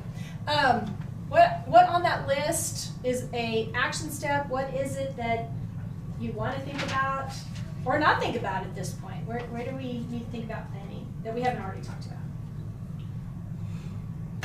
I think the one that's staring us in the face is infrastructure. Okay. We have a plan, but there's other infrastructure too. We talked about fiber network to the far outreaches of the county. We talked about storage and buildings, and the obvious one that never ends is the roads. So, That's true for everybody, yeah. So what? What do you want to do about this plan, and what do we need to do about it? What are the action steps? If we're going to think about what gets planned gets done, right? A lot of times. So if we're thinking about fiber network and storage and space and roads, what are we going to do? Start having work sessions. Okay. Part of that is work sessions for sure. I think we mentioned it last time. Oh, it's on here. Is this idea of a CIP, the totality, right? Not just roads and bridges, but all this stuff, because all of this stuff, right? All this stuff it's capital improvement. is competing interests, right? They're competing demands on your finite resources. So you have to think about them in tandem, so that if you're saying we're going to give $1 million, we have $4 million. We've decided that we're gonna, this year or next year, the next year after that, we're gonna dedicate so many millions to this, and then the next year, how do you do that? And that's what a CIP is. It's usually a 2 to 5 year plan where you can think about how do your resources line up with what your planning desires are for the infrastructure improvement. So, yeah, in tandem, I think that's a really good point. So, for planning, then you gotta set a goal and a deadline. Yep. Oh, yeah. Well, in a CIP, that's exactly what you do. You put it. We had a. You gotta set priorities. Do you have a matrix? Did you create a matrix on how to evaluate projects? Not yet. Not yet, okay. I've started some work on it, but it's such a daunting task to start It's a out daunting with. task. Yeah. So from a CIP perspective, because I served on the committee for many years, there was a matrix of things that got scored. So every time a project got, usually department heads bring the projects to you. And then you say, all right, based on these 15 criteria, this is the score. And at the end of the day, these are all scored enough, and now we think about how that offsets the cost. And then we put them in years, right? So we may be saving money on one thing this year, next year, the following year, we'll get done in 5 years. This one we're gonna do this year and pay for it in full. We're gonna bond this, we're gonna do whatever it looks like. And so that helps you then, I think, it'll help you guys stay focused and think about any other projects that come to you. Then you can say, wait a minute, this is what we have on our plan, this is what we're moving forward to, this is where our resources are going, and we'll put this in the parking lot. So we had future CIPs. So it's a way to bring everything together from a finance perspective and from a criteria perspective. And it's not just, because we want to, right? It really has some method to it, even though we really want to do all those things. So I would say that this CIP natural process comes with this criteria on how to evaluate projects and how to put them in the right years. And then when you get them into that year, then you are dedicated to the resources that are going towards that. And quite frankly, things drop off pretty quickly when they're not important, or things get added when they're critically important. Now, CIP doesn't always account for emergencies that might happen, right? Like if we had we had a huge ice storm one year in Wichita, and one year we couldn't get sand for snow removal. I mean, there's all kinds of exceptions, but this keeps you pretty well focused on how you can allocate resources and how you move forward. So that's a good point, because it has the dates, and it has the criteria, and it allows for financial planning in a good way, financial planning, and it's revised every year.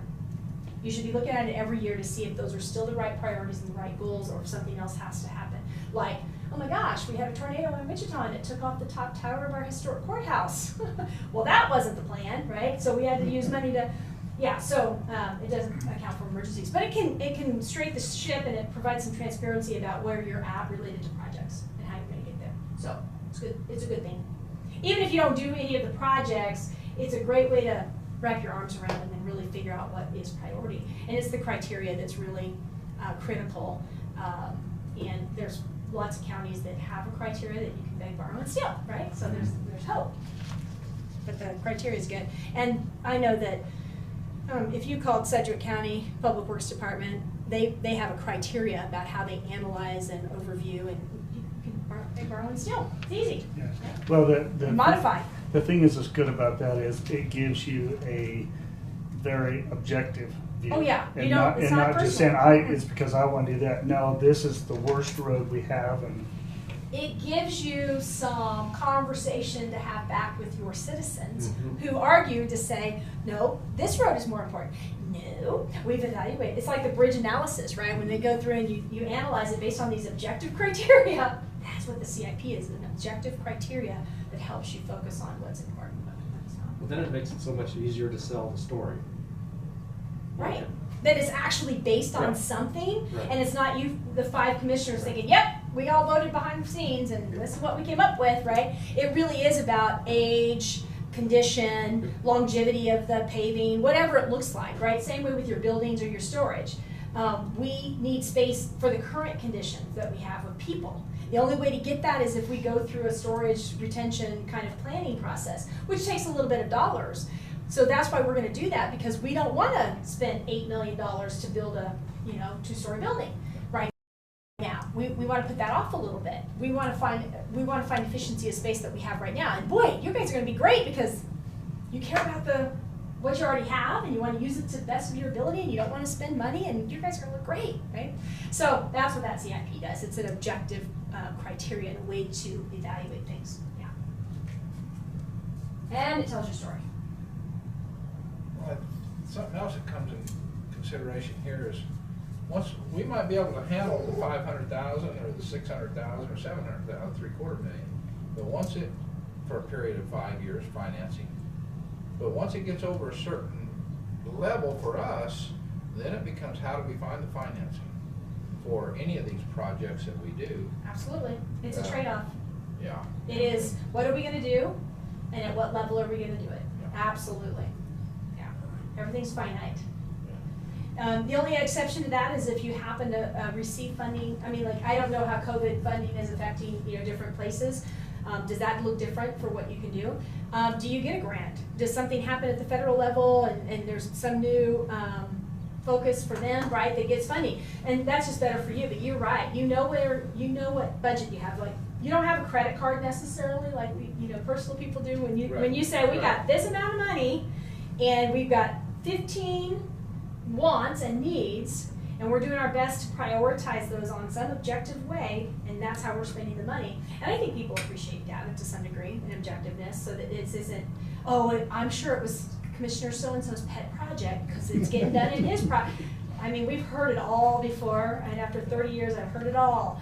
No, his road is falling apart, or the bridge collapsed, and we have to rebuild it, or we don't have to rebuild it, and we can put barricades up, and you can drive the 2-mile grid instead of the 1-mile grid. Now tell me what you would like to do, right? Well, I want the bridge. Okay, then this is what it costs, right? And it's not the old wooden bridge. I can't put the old wooden bridge back, right? We got code and so I think the more data and information you have and the more objective everything is, it goes right back to your marketing and telling your story in a way that says, it's not us raising our hand in the back and trading pretzels, about what are we gonna do?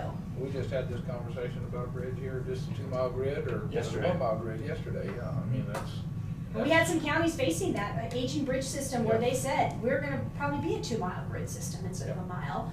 And it comes down to how many people does it serve, right? Well, if you've got 2 houses times $7 million, well, not too hard, right, to figure that out. But I just think it's data and how you tell your story. What other related to planning are action steps? Because we're gonna go back and then we're gonna have to put some time frames to this. Any other things? What do we have up there? Oh, the asset map. That's the other thing we talked a lot about. That was from the storytelling perspective. That was also talking about, I think we were going to build cabins at the lake with plumbing, and I think I heard something about that. And, that's kind of parking lot. and we're going to charge more because people will come camping there, and we're going to have events out there to raise more money to pay for those improvements. Circular. Circular. Truth. Investment breeds revenues later, right? You gotta invest to get, give to get. Okay, what question are you on now? I've got sidetracked Catherine. Because we want to build them. Do you want to put that on there? Okay. Asset. No, I said up there is it was an asset map, right? What do we even have in the county? What should we be marketing? What should we be thinking about? Because that goes back to the bigger story, how to get people back here, how to attract businesses, all the stuff that came with economic development, I think is where that conversation came from. Schools, recreation, you know. That's your biggest asset, so that's what Yeah. you kept talking about, was the school districts, right? Well, lots of people have really great school districts. Lots of counties have lakes, right? What are your real assets and why are they an asset? Because, Because ours are better. that's right. You said so. You said so. We're centrally located, we're an hour from everything. Yeah, we're pretty well. Probably don't have 3,000 people there on a weekend like you do at El Dorado Lake, right? El Dorado's great Yeah. until you got 3,000 or 4,000 boats on the water and it's not so fun, right? Or it is fun. So some people love all the boats on the water, right? They energize, they tie off and they do all kinds of fun stuff, right? I think it's a perspective, and I think you're exactly right. How do you tell the story about what you have here? Well, we're an hour away. Well, who would have thought? When I had my boat, I didn't really even know I didn't know there was a lake here that I could bring my boat to. Two. Two, oh, that's Keep right, two forgetting. lakes. I keep forgetting that other lake that keeps drawing me in. But I would have never thought. But I would drive an hour the other direction to go to Fall River or Toronto Lake, which is it was closer for me to come here. You had to Had wait in no line- idea. You had to wait in line to get in the water though. Had probably. no idea, right? Had no idea. Yeah. Why is that, right? We didn't want you up here. Exactly. Exactly. It's a select membership only. It's a country Okay, club she's lake. done, she's done. It's a country club lake. I love see? when you jump over with both feet. Yeah, I just- I love it. Well, there's some But you people- know what I mean? Like, there's I some had people no in the county idea. don't want people to come up here. Absolutely. Bigger mask around you and see what Oh. happens. Yeah. But you know what? You're exactly right. Scarf. Once people do know, then does it turn into something that you don't Yeah. want, right? It's selection. It is selection about how much you advertise. Because for me, this would have been way closer. And I've not been to your lake. How big is it? This one out here is what, 600 acres, and this is, I think, 6,000 acres? So you see what I'm saying? I had no idea. Yeah. I would drive an hour and a half to go to a much smaller, like I don't even know how big Toronto Lake is. Not very big. No. And there wasn't a lot of people there either, but why wouldn't I just came here? Because I had no idea. I had no idea. I should I have. just learned about that one at Cassie. So, yeah. Oh, really? Yeah, Fox Lake. So from a planning perspective, we kind of have this whole idea of maybe some thinking about, through a work session, how we think about our infrastructure and how we think about approaching a CIP kind of mindset. Even if you don't do an official plan, it helps you probably think about what do we already know exists, what might be coming down the pipe because of age. And I don't know if you've done an analysis of things and you might know what's coming on the horizon. Then how do we fit that in related to dates and this criteria, and how do we financially plan better? Because I think that'll help provide you more information and data. What else?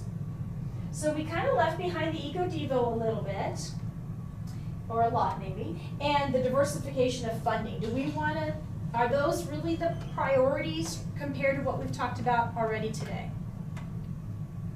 Or some parts of them at all? Because we can do some mini action steps. I just feel like some of them kind of blend together. Okay? Like planning, Eco-Devo is kind of in the planning. As far as the standpoint we're at right now, without, are you going to redevelop a new committee and start that all over? If not, then that's left on us, on our planning. Okay. And you're not gonna develop another committee. Everybody's burned out. Right. I mean, you had the top leaders in the county and they're done for a while. And They that got sounds like burned it's not the bad. priority right now. They got burned bad. Yeah, sounds like that's not the priority right now. So look at this, we're crossing something off the list, but you still have 4 other pages, so don't And that doesn't don't mean despair. we can't do something on a. Doesn't we can matter. skip it. Yeah, that's correct. But there's got to be some when I leave here, hopefully to return at some point in some future, maybe. But if not, that you have some tangibles, some things that you can say, okay, here's some action steps. Here's what we can do, and how do we prioritize that? All right, so let's talk about. Maybe we can. You can stick wherever. I'm gonna stick. Go ahead. I'm gonna stick. We already know what the legacy is, so we'll put planning up here.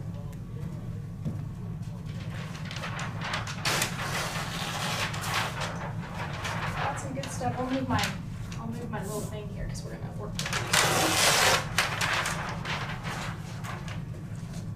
Can't read my writing probably, or that far away. But I can write some stuff. I didn't know you went through that many pages. I didn't- Look at how much work you guys did. Look at all It's this. just 2 pages. Called brainstorming. No, we don't do 2 pages. We do more than 2 pages, for sure. Get this out of the way. Okay, so there's still some stuff up here. So let's just talk about, where did I start? Gosh. Over there, all the way to the left. 1, 2, 3. Yeah, let me start over here. Let me start with the administrator, okay? Because we wrote some stuff down. We have to think about where do we start, okay? Some of this is sequential. Some of this is a little long term. So where do we start? Okay, so we have an administrator. We're thinking about developing a job description, researching, basically beg, borrow, and steal, working with a committee, a firm, and it led into, well, on the back end side is space, and then it added to this pay structure of this communication and hiring the right person. So, in broad spectrum, where do we need to start? If we're going to have this conversation about the administrator, based on everything that you said, where do we start? Job description. Do you need some information? I'm going to steer you. I'm just going to ask questions that might steer you. Okay, so if you're going to develop a job description and identify the roles and tasks and responsibility, how are you going to know what to develop? I'm gonna steal it. You're going to beg, borrow, and steal. That's one, right? That's You're efficient. going to get some data. Yeah. I think, right? It's what can we do? And that, we talked a lot about that. We can research and engage with associations to pull existing job descriptions. We can have conversations with other county administrators about, you know, what does this look like? How does this engage? So I think this all comes into the beg, borrow, and steal. A lot of stuff comes in there. And getting those job descriptions, okay? And then after you beg, borrow, and steal and you get all the information, then what? Then what are you going to do with it? You got all this information, what are you going to do with it? Figure out what works for here and what doesn't work for here and make a job description. Okay? So evaluate. We're going to do 2 is evaluation. And I'll put some of these points underneath there. And then 3, we're going to develop it so we kind of know what we're looking for. The other thing that you have in here is the only thing left really that doesn't fit into one of those categories is either a committee to help with this work and firms. So you beg, borrow, and steal, you get some data, you do an evaluation, you develop a job description that might meet what your needs are, at least as a preliminary perspective, and then what? Firm. Okay? You know what you want by then. And then they're going to tell you what you want after that, right? Then they're Then they're probably going to gonna help you tell you what you want. Crazy? Tell us what we can have. You don't need that. You can't hire someone. You for can't that. hire that. Never been done. That's right. Okay? And then we talked about from there, that research and evaluation comes into play with the pay structure, which you've already got this in the budget. That doesn't mean it's the right way, right? It could be lower, could be higher. So this is an evaluation too, based on the research. So it fits in that category. And now the question becomes space, Space right? before you hire the right person. If it's space would come in at the same point you firm, Yeah. you would still, you do 2 things at once. In a space perspective, you've got 2 things going on. One is your bigger space issue. 2 is your how do you accommodate whatever you might need if there's an administrator that comes in. Right. Because you also need to know, what does the administrator need? Is it just the one person coming in utilizing the existing staff? Right. So you've got a so you've got 6 plus, so 6 would be admin space plus a space plan overall, because that's part of your planning. But Okay. to get clear down here to 6, and you got all these others already accomplished, and you get to 6, and you have nothing. Right. Oh, you'll find a space for this person. Okay. There's no doubt about it. I mean, there is a space someplace. I don't know that that's exactly your holdup, but I think that I think you caveated that into your bigger space problem, right? That if you're going to tackle one office or whatever, should you be tackling this whole conversation? And it sounds like maybe that's the case because you've got a bigger problem. Even if you make room for one more person, you've just got added to your space issue overall anyways.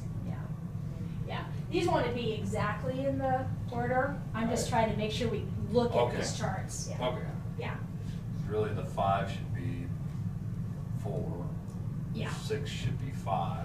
Well, and yeah, because this goes back into the evaluation and research, absolutely. And then by the time you think about what you want and you're working with somebody to hire them, then if you work with a firm, right, that's an if, you may not, you may choose to do something on your own first before you hire a firm. Most, or if you do hire a firm, they're gonna probably help you get this done, That's the part. right? And if you use a firm, they're gonna help you design a process. They're gonna help you broaden your search. They're gonna help you potentially research candidates and the references. They do all that work for you. If you're gonna do that internally, then this becomes your issue to develop. They'll narrow down a bunch of finalists for you too. Oh, they'll do everything. That's the best money spent right there, because that's our highest priority. If it is, then Probably yes, the highest you'll for- spend for you'll right spend person- money. The right person is the highest priority. That Yeah. is the highest priority. Yeah. And having assistants to do that right is key to everything. Yeah, they'll do a lot of work for you. They Yes. won't be able to pick out the person, but boy, they sure can weed things out. They can sure do advertising. They can sure design an interview process that makes sense for you guys and those kinds of things. But like I said, if this turns out to be not something, and there's lots of local firms, right? You don't have to hire somebody from New York or whatever. There's lots of people here in Kansas that do this work. Then they'll take care of a lot of this stuff and work with you to develop all this stuff. If that's the key priority, is the administrator position. Yeah. And then on top of that, then we had a little bit of conversation about marketing. I said a little bit of conversation. That's the elephant in the room, right? This idea about how do we have that conversation in the community.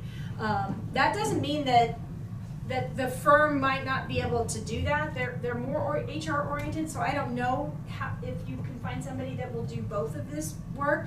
But this is some preliminary work also, right? How do you start talking about that? Because you can do all this stuff, and if it doesn't pass, right? So you're working on these in tandem, kind of at the same time. Our architect helped us sell the building, but that was all they was involved with, was just selling the building and functions and things like that. That's correct. Yeah, this is more of a, this is more of what somebody like my office does, right? We don't necessarily go out and work with you to hire people, but we do community engagement. So you need somebody that'll do a little bit of community engagement and potentially How to some. romance it.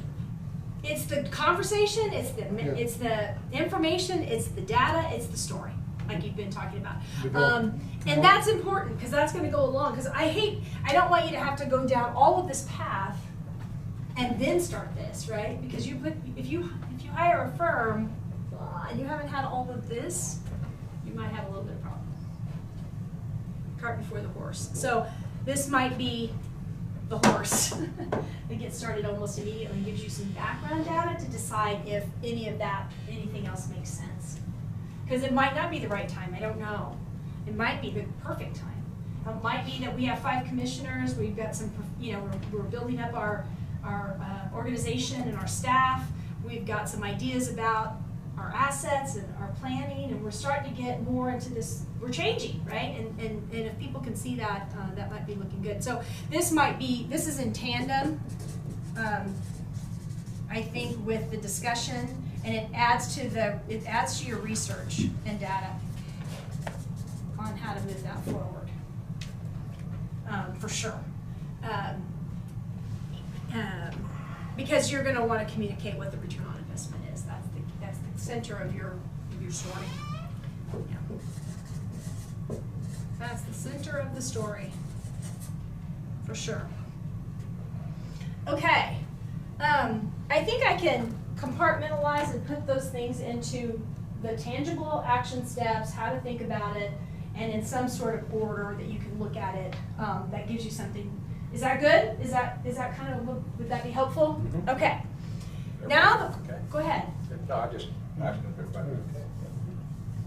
When they don't say anything, I just assume. Oh. So if you ask them again, they might actually say something What kind of the read opposite. what kind of read did you get? I just saw my peripheral, they were nodding, I was gonna Okay, run with all that. right. I was taking We're that with as you. a win. I was taking it as a win. Okay, so. Well, yeah, there it is again. That's no, this is yes. That's what caught my eye. So, When This Randy, is no. when Randy sees glares, this is no. Two this is glares. yes, this he knows everything's all right. Because they're both looking this way, see? Yeah. Okay, what's left sort of on the table is, I think marketing so we have the marketing related to the administrator, and then we have the marketing related to your community and the county, right? A couple of different sort of focuses. We also have this whole idea about space and resources internally and the broader planning processes. So if we look at space and resources, right? What can we start with? What are some ways in which what can we start with? So we have up here a space analysis, the who, what, and the needs. Analyzing, or at least existing, and how it's being used, or if it can be used differently. Lease versus buy, equipment, furniture, technology. These are all projects in and of themselves, right? The CIP sometimes has a technology plan. The CIP sometimes has a furniture and all kinds of plan because they cost. And then this whole idea of records retention and scanning records, which is a great opportunity, right? So what do we want to say about space and resources? Well, we've got, at least 3 building projects maybe floating out there? Yeah, we got one that's pretty, well, I think it should be pretty serious. We're at that point. There you go. And it's a matter of how to put it together and do it right. I mean, it's top of the list. You said you have projects? Yeah, they're already, how do you want to say it? They're in, Identified. They're in planning stages, but they're really further along than that. But Right. But at the same time, short of a contract. It's time to come up with a system of prioritizing, analyzing, not just going out and building a building, but Correct. making sure we build the right building. Fits, yeah. Yes, Fits. yes. Okay. But it's something that it's needed to be done before. It needs to be And I done. guess what they're also saying, and what I see is analyzing to what I talked about earlier is the rent, taking the rent to help Offset the cost. offset the cost of the building. Right. To do it. Right. And get that sort of in the plan so we can look at it, see what it actually is, and see that 10 years from now it's gonna do something. Pay off. Yep. And that, maybe that rent payment goes away. Yeah. Well, and that's where, rather than us just having a work session in 2 weeks and deciding to move forward with the building, if we have some more data, criteria behind us, it'll be But if a better story. you look at it too, it Better compounds more than just the rent payment versus the purchase payment, because from a business perspective, you're acquiring asset. So you're actually, it's not all just 1 for 1, you're actually 1 for 1 plus asset. So you're building worth. Well, yeah, because, your lease, when you buy, then you are responsible for everything, right? Yeah. All of a sudden. Yeah. Which will potentially be maybe more than what you were spending the lease. So you're right, it's a benefit analysis, cost benefit analysis. And then with that being said, that area was developed just for a certain thing at that time. It wasn't, I mean, we have an extra 50 foot that could be figured in for more building than what was really added. And maybe that extra 50 foot by the width of a 50 by 90, maybe that space takes care of some of the other space. But we've got to put it all together so that you don't, I mean, my original thought was for one thing. That's what it was for. Sure. And then leave a space for to build on if we need to be later. Well, at that time, our one department was paid for. We was in a building right downtown and doing it down there. Now we've moved out and started leasing, costing us more money. So, Sure. yeah, there's space priority and plan overall. Space plan overall is a big picture whenever you look at that corner, as far as I'm concerned. And there's one little corner of that little brown thing on the corner means whether we go after a condemnation to take that in at that time, and because you take it, whether you want to or not. We voted not to do it at the time we bought the others. So. Well, I know that you probably have somebody doing your financial forecasting also, right?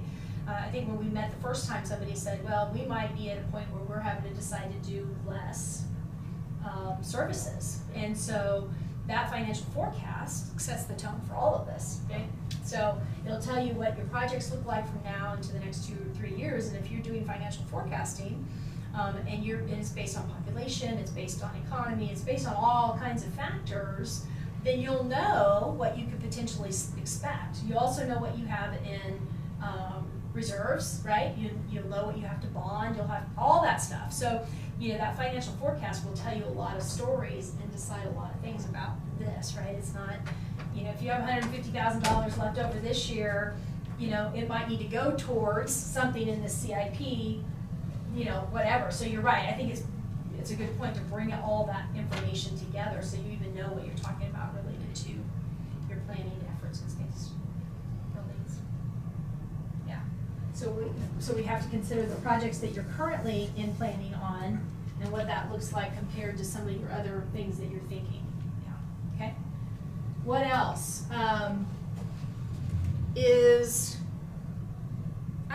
I'll leave the notes in as an analysis point.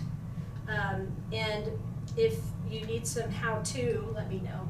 But I'm sure that you'll know what has to happen. I mean, you know what has to be done if you're thinking about scanning records, right? You need to talk to somebody about what the retention rates are. You got to talk about how you're going to get those digitized, who's going to do it, and over what period of time, and what you're going to do with those files to clear up space. And if you do that, then what are you going to use that space for? And that goes into the figuration of what do you do in the future related to the buildings or any other buildings. And when you analyze your lease versus your buy, you have total costs related to debt pay down, you've got maintenance, you've got utilities, you've got all those things that may not be included in the lease, and it might be cheaper to lease, and that may be the decision for the next 5 years to continue to lease. And then where do you really need to invest in your time what do you need to build, right, to do that? So I think it all comes around. As long as you keep all those factors in place, then you can get someplace a little bit better and bring it all together so you're moving forward and you're not just having workshops or you're just not talking about it. And some of these things, what did you say earlier, Commissioner? Just a circle, right? It's just a circle. And where do we get off? And where do we move forward? Where do you get in? Or where do you get in? Where do you even jump on the merry-go-round, right? Yeah. What makes sense? And then when it comes to planning, I think you put some things on here. I think your key is the CIP. I think your key is just dumping everything in to a single place where you can see the full big picture. And you've said that many times. So I think that that's sort of key. And then you can start having those work sessions and decide where the priorities are based on your financial plan, your financial forecast, because all this is money and or time from your staff, right? So the question now becomes there's some good tangible things on here. You have any idea where you're going to start? fun part. You got this great plan, but what do we do with it? Where do we start? Where is the priority? What do you think you need to look at first among the spectrum of your 3 key things, or 2.5 key things? And then the other question will be, when you think about this, is how do you put this into a 6-month, 12-month, 18-month, right? When do you start what? When do you start what? What's the importance? I'm gonna go back to the administrator. That's gonna help me with the rest. That's gonna help me with, in my mind, that's gonna help staff, that's gonna help us. So you got this time frame. We'll just do a time frame from March to December. That's the 2021, right?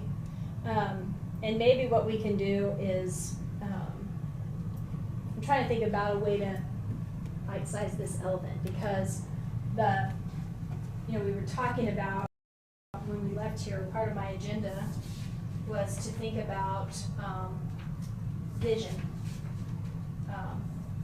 and mission, right? What's your purpose here?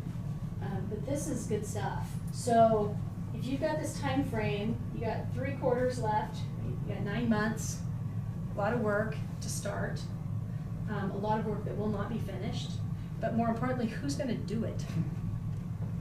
Right? Who's going to do something as simple as develop a CIP or put all this together? Who's gonna think about the analysis, right? Who's gonna think about this stuff? How are you gonna tackle this elephant? Who's gonna make the calls, right? What's the roles and who's gonna play them? Because Tina's doing 2 jobs, right?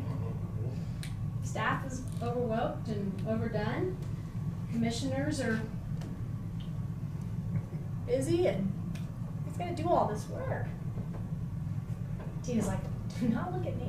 I'm just sitting here minding my business. I don't know if you saw the nonverbal cues, but I saw this. And Oh my gosh. We'll put these in timetables. Yeah. These are timetables. But if you're thinking about the next 6 months, what's the best use of time and whose best use of time is it? That's the heavy lifting here. Right, we got Okay. lots of ideas. I'd like to ask one thing, Uh-uh. and I'm gonna ask this man right sitting. Okay. Because, is this a thing, is this an agenda item? Or is this a look at need item, which you put first up here? Oh, well, I'll give you my opinion. You guys take it for what 5 Okay. cents it's worth. I would say that right now you do not have an administrator, but you do have staff, and you do have space needs and records needs. And so you, internally, the heavy lifting that will come with the administrator, you might need to focus on what you have now and think about what small steps can make big changes internally. But that doesn't mean that you rule it can't, out. huh? You can't rule anything out. Oh, no, you can't. But I'm just saying, internally, there's a bunch of stuff here foundationally that could help you make decisions, even if so if you go in with the assumption that the administrator may not, no matter how bad you want it, that doesn't mean that it's gonna happen, right? So what can you do that you know you have impact over? Because I think that's helpful. You have staff now that you want to make sure you keep. You have buildings you want to keep and maintain. You want to market your assets. You want to talk to your community, right? Because that is in existence. You might do all of this work and not get the administrator. Not that you shouldn't pursue it. All means you should pursue it. So one of the starting points could be, what can you do to make what you have really good and tangibly? I mean, like just developing a CIP plan and putting everything together, just doing some space analysis, thinking about your records, all those things can help your staff. Some of these planning mechanisms can really be helpful.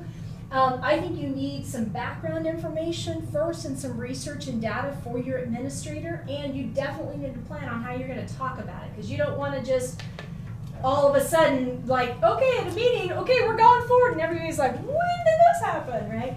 And that's what happened before. And that's what happened before. Okay, so I think that there's some background in things that you can do to really shore up your foundation, because you want an administrator to come here and not say, oh my gosh, I gotta fix all this stuff, right? I think you'd Or- rather come join the team than play against and then have to patch the team. Yeah. I think So, that would be. yeah, so maybe one of your starting points is to think about what really can benefit what you know you have and you have control over. And all along work on the research piece and think about some of the mechanisms to think about getting some information about this administrator topic, because it sounds like it's a hot button topic in your community. I think your commission needs to be a little bit more comfortable, right? You've got a 50-50 team player. I'm guessing Commissioner Becker might not be as sold on the idea. I don't know. You know, I think there's some groundwork that has to be laid out first, but all along, there are some things you can make a huge difference in. So that's my 5 cents. And if we plan to go do all that work for administrator, we want it to fly. Exactly. That's a lot of work and a lot of heavy lifting. And you can only know that if you start talking to people and getting a feel for what's going on and start thinking about what you're serving. Do I get my 5 cents? Yes, I earned my 5 cents. So, because your staff is really on board. Like, you know, I was telling Tina, I was really surprised at how open and honest they were in that session. They said a lot of things that might not have been popular, right? And they want to work here. You can see that, because there's 1,000 places that people can go, and they're here. So I think that if you kind of think about all the things you came up with, and there's some action steps on here that helps your team, at the same time you're gathering information and starting building that conversation around your administrator, because it may not fly, and you still have to pay attention to all the other stuff. So. But our history, you don't know what our history is. I know, and That's I don't good. know. Do I want And to? That's good. And that's good, but I've seen this commission have a good time, come along and have some down the hill times. Yeah, Now we're coming back up again. that's awesome. And so You got momentum now. we're starting. Yeah, And got some momentum. And that's, so some of the comments that you heard, in my mind, Pass. come due to the past. Got it. Yeah, but it's still lingering. They wasn't there before. Yeah. Well, now you say them with a smile.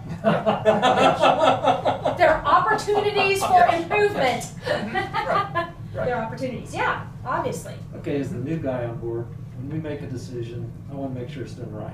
Sure. And these are big decisions. They're all of them. Some of them are easy wins, right? Because we always like to say, what's the low-hanging fruit? What can we do that can show success With and build the momentum? digitizing and cleaning up the records. No brainer. I mean, that's something that should have started 5-10 years ago. And it has. It has. It has. Yeah. But you could really throw the gusto behind it, right? And I really mean, make some impacts. We Yeah. need to put everything on the cloud. Get more support to I it. mean, we need to upgrade the computer system and everything, which takes money. And I think, haven't we, if I'm correct, Tina, haven't we tried, like in the deeds, we've tried doing it with their funds? We've taken some extra money to do that, but mostly it comes out of that on funds. Well, she uses her tech fund for a lot of her digitizing Yeah. and different technology Yeah. needs for her office, because she has that, you know. Yeah. And treasurer has some tech funds, and I have some tech funds Right. now, so. But to put extra money into getting this done, we haven't just went out and spent a lot. No, of we extra haven't money to done do it. any, really. And so that's, You need a dedicated room where they could go to it, scan their stuff every day. I guess maybe I'm the oddball here, but I'm really thinking more of the projects like you keep talking about over here. Yeah. I almost believe that's needed before the digitizing. 'Cause there What's is the gonna be projects? Is it the new building? just a new storage building. A new What- storage building, Yeah, okay. because Yeah. there are With gonna be some offices. things that we can't throw away. Sure. It's gonna have to be stored somewhere. Absolutely. So we could do all this digitizing and then it just goes right back to where it was, because we gotta hold it. It'd be nice to have a place, so that way once it's done, it goes out. Okay, so You're just saying, you think just turn the horse around in the cart, make Yeah. sure we do the first. Yeah, Get the horse so first. the question becomes do you know for a fact that you have to keep those records? I don't. Ah. I just assume that we gotta keep everything. No, that's not true. So you can It's the look at it. safest. It's the safest thing. Say it all! Yeah, more You storage need- buildings. I think you're right. I You think haven't seen my office. that's where we're coming first. 2 file cabinets. You're gonna be the and pilot you couldn't program. move them if you tried. You're going to be the pilot program. Yeah, so I think that a retention plan, understanding what that looks like, because you would be amazed about what you don't need to keep. You would be amazed at what you should be storing on site versus what you can store in a building off site. But you have to know in what conditions do we have to store them, right? What do we have to keep? What should we not be keeping? What can we put in the digital world? And so I think that's a great first step, right? That's an easy thing. And then you think about, okay, then we've got this whole room we can put on the cloud and we can shred.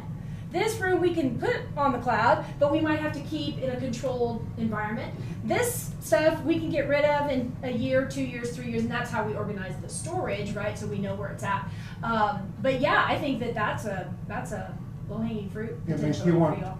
young people to come back to Marion County, I think we got to show that we are progressive. You know, we're gonna be online. You can access 24/7 and. Well, I mean, I just think about, you've got some cool stuff over here in this vault, right? Besides the cookies, which are really Yeah. important, but there's some cool stuff back there. And wouldn't it be great if me as a citizen, I could look at that online? There you go. On Sunday night. I'm a genealogy kind of person, Yeah. right? Like I'm looking for old records, and wouldn't it be great if I could see the vital statistics for Marion County or whatever it is? So it not just gives you an opportunity to look at things differently, but it gives other people the opportunity to look at things that they've never been able to look at. And there was no way you'd probably let them in and say, oh yeah, do whatever you need to do, take the book home, check it out, right? You would never do that. And so I think that, there's an opportunity on both sides, and it makes it easier, it's at your fingertips, like she said to me back there, yeah, we go to these books a lot. Gosh, wouldn't it be great if I could just pull it up on my computer and I didn't have to go get the book and look through the pages, and you know what I mean? Because those are historic records. Like those are historic books, right? So yeah, there's a lot of opportunity. But then in the meantime, it gives you space to help maybe solve potentially some of your other issues. Yeah. It's the circle. You just found out how to get on. Some of the things that's in this visioning that you're talking about, and fishing, the lawyers or the court system up there says that we've had a teenage murder back in the town years ago. But they still got to have the records up there because that's what we've been told. And so some of that stuff we do need to check out, find out like what you said, do we still need that, the records of that, because it was a teenager involved at that time. But it was. Is the teenager even alive? That's what I always ask. Are they still alive? Yeah. You've got resources. There's a full-time staff that works at Sedgwick County on records retention and records planning. I'm guessing you could get some information from them. They're great, wonderful people who have spent and they've got millions of records that they had to analyze and put into some kind of category. It took forever, but they're brilliant at it, and they fine-tuned it. They bring in graduate level students from the university that come in and help them, and they learn their craft, right? So I think they can provide a framework and some advice about where to start and where to look. Some of it is statutorily driven, and some of it is just we can't bear to part with it. It has nothing to do with what anything else, but it's always been there, right? So I think that the more you know about that, then you can really make decisions about how do we move forward and what do we need to move forward. Do we need a few scanners, and maybe we have some, some things are confidential, right? Some things you can't, but vital statistics and some public records, you can hire somebody temporarily, come in and just scan all day, right? Or half a day.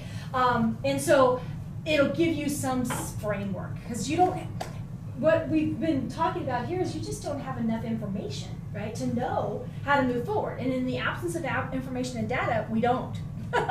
we just build another storage unit, and we just bring the pod in, and we just keep, we just keep storing. Like now, we're getting ready to have a new treasurer come this fall. Oh, yes. So it would be a good time to maybe do that, to yeah. clean out all the stuff they've been saving that they don't need. Yeah. But they And there's saved some it things that they because the might. person before them saved it. Yeah, the person before them. Yeah. 50 years later, here we are with documents, right? And the courts were the famous for it. Like those judges would like, I can't live without anything.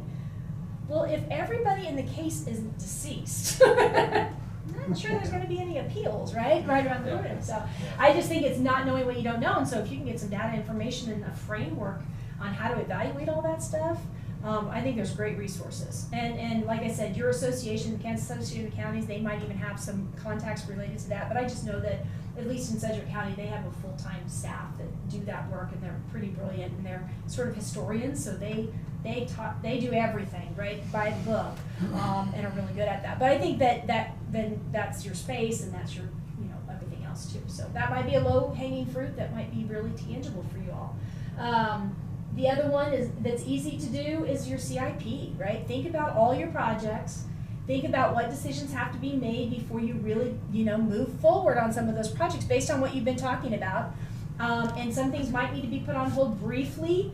Some things might need to move forward, right? It doesn't matter what any of this says, that you still need to move forward on. That's another thing that can be done. I think that anything related to evaluation or gathering data, whatever it looks like, whether it be for the administrator, whatever it is, that can all be done without you hiring a firm to hire somebody, gathering job descriptions, those kinds of things. I think it's just a matter of who's going to do it. How are you going to assign some of this work?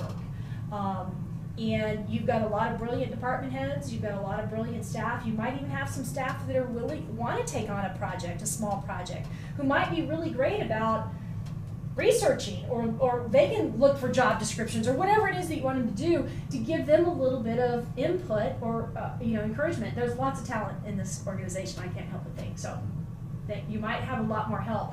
And Tina might have a pulse on who that might be. Somebody might want to talk to the department heads about who those people might be. And just assign them some bits and pieces to bring information back. As long as you put them on a timeline, right? I think that's great. Not everything at once, right? You don't want everything due like next month, but you might have a lot of internal resources that might be able to enlighten you around some of these. I would almost be interested in giving them an extra incentive outside, hiring them off their off hours to. That could be a possibility too. We set the fee and then they can't exceed it if they feel, come in, bring something back to us. Yep, and you've got talent in this community, right? You've got people in this community that other departments, entities, nonprofits, a lot of people who might be able to lend their skills to you. A lot of professional people, and they might have information that helps you with whatever you're looking at. Okay, my gosh, we did some work today, y'all. What can we do? What do we need to do? What will help pull all this together? What haven't we talked about? Because one of the things I was going to talk about was mission and vision, but my gosh, I don't know if we have the energy for that. But what else? What else could be helpful? Is there anything that, I'm going to pull all this together, I'll put it in some sort of order, I'll highlight it with some sort of, sequential maybe, or things you can do in tandem.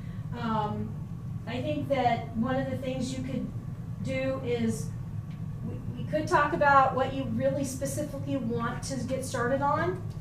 We can put it up here, and we can talk about who specifically is going to take it on, if that's helpful. Because if I leave here and you get this back, are you going to move? What are you going to move forward? Hey, if we're going to digitize and scan records and do the prioritizing, how do we do that? Does the commission give a directive? Almost. Just knowing everybody does what they need to do and not everybody goes home on time. I almost think that a firm best fits that. It could be. So, because somebody's going to have to evaluate all the records. Because that. Got to know what you have. And I was just wondering if each department needs to try to evaluate their records, but they would have to have a framework for it, and there would have to be oversight, I think, because they might not be able to decide. A firm came in and just was able to do all the departments. Someone that specializes in it. And then they would be able to know limitations too. So these have to be stored for this long. That would get you off to a starting point. those boxes would be dated when they can be destroyed. Yep. How they need to be stored, all the Those accessories. can never be destroyed, Yep, and then at least that starts you. yep, for sure. And you gotta maintain it. Well, maintenance is probably a little bit easier because then you'll know automatically this document comes in and I know I can digitize it and shred it. I know it has to go in the 2-year box, the 5-year box. It has to be climate controlled. It can be sent touch. Yeah, I think you once you get to where you're even, then moving forward is much easier to do it. So yeah, you're right. That could be an idea of hiring somebody to come in and evaluate whatever that looks like format. Because all your new information is gonna be digitized coming into you. Correct. And then how you retain that, you'll automatically know what box to put it in. Yeah. We may not only have any paper, maybe paperless, Yeah, or at least a big majority. which scares everybody, I know. We went through it. Yeah, well, and then when you start digitizing and scanning in, then there's more services available online, right? Because then you're not exchanging paper. That's how we started streamlining a lot of processes, because there's no paper, we're just gonna scan it in. And that's why we started mailing in and paying tags for our tags online, all those kinds of things, crazy things that happen. Yeah, Way back in the day when we thought they were crazy. yeah. Okay? That's from out, it's every day now. Every day, Yeah. every day. There's a service online. Okay, so that's one kind of thing that we can do. When are we gonna do it? When? Monday? When can we start talking about this or thinking about this? Well, we gotta gather and bring some things in. Gotta gather some information first. Okay. You gotta have something to talk about. Yep.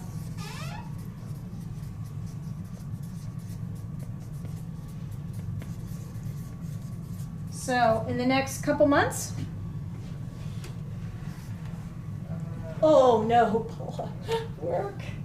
No.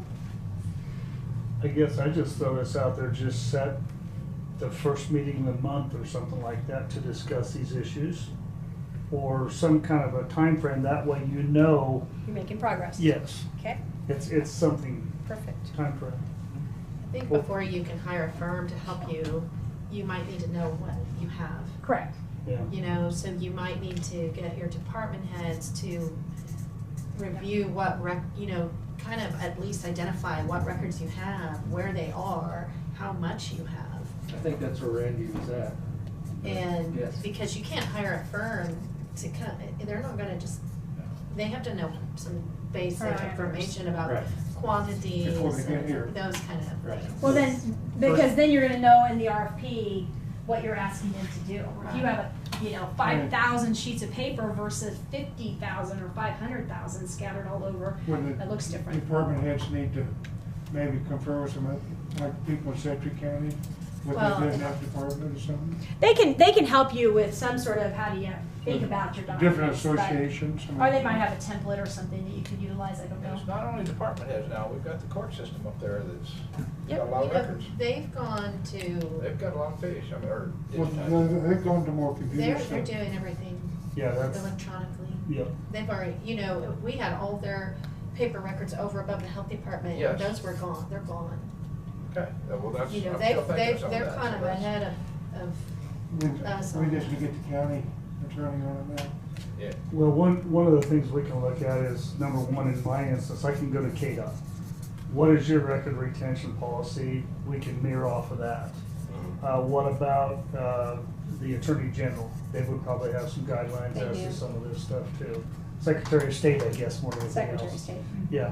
Anyway, those are, individuals that the health department may deal with KDHE. I think those are good resources we can use. Yep, If those this are the big bogger and steel stuff, yeah. Might be a 6-month getting ready project It is, to do okay. Yeah, before we scan anything. everything, you need data. Yeah, you need data, that's good. This also happens right before budget. Thank you very much. Budget. Yeah, just. Budget. We gotta do a lot of stuff during budget season. It may not be, maybe it's just, like you said, just a slow, once a month we have a check-in. Maybe we just hear from one department. Maybe we look at one closet, right? I mean, anything is progress. Right now, we're not moving it forward as much as we'd like to. A little bit goes a long way. So I think that's great. What is this, 23rd, 23rd, yep. 23rd? So this month's gone. April. Already. 1st of May. You're not gonna get much done in a week's time anyway, you almost have to put that, like, just a thought, that way you put it on, have it on the schedule to talk about. I'd like to have by the 1st of May, just asking the commission here, 1st of May, have all, from our court system to our health system, and all departments of what they have stored, what they need stored, and how they're stored.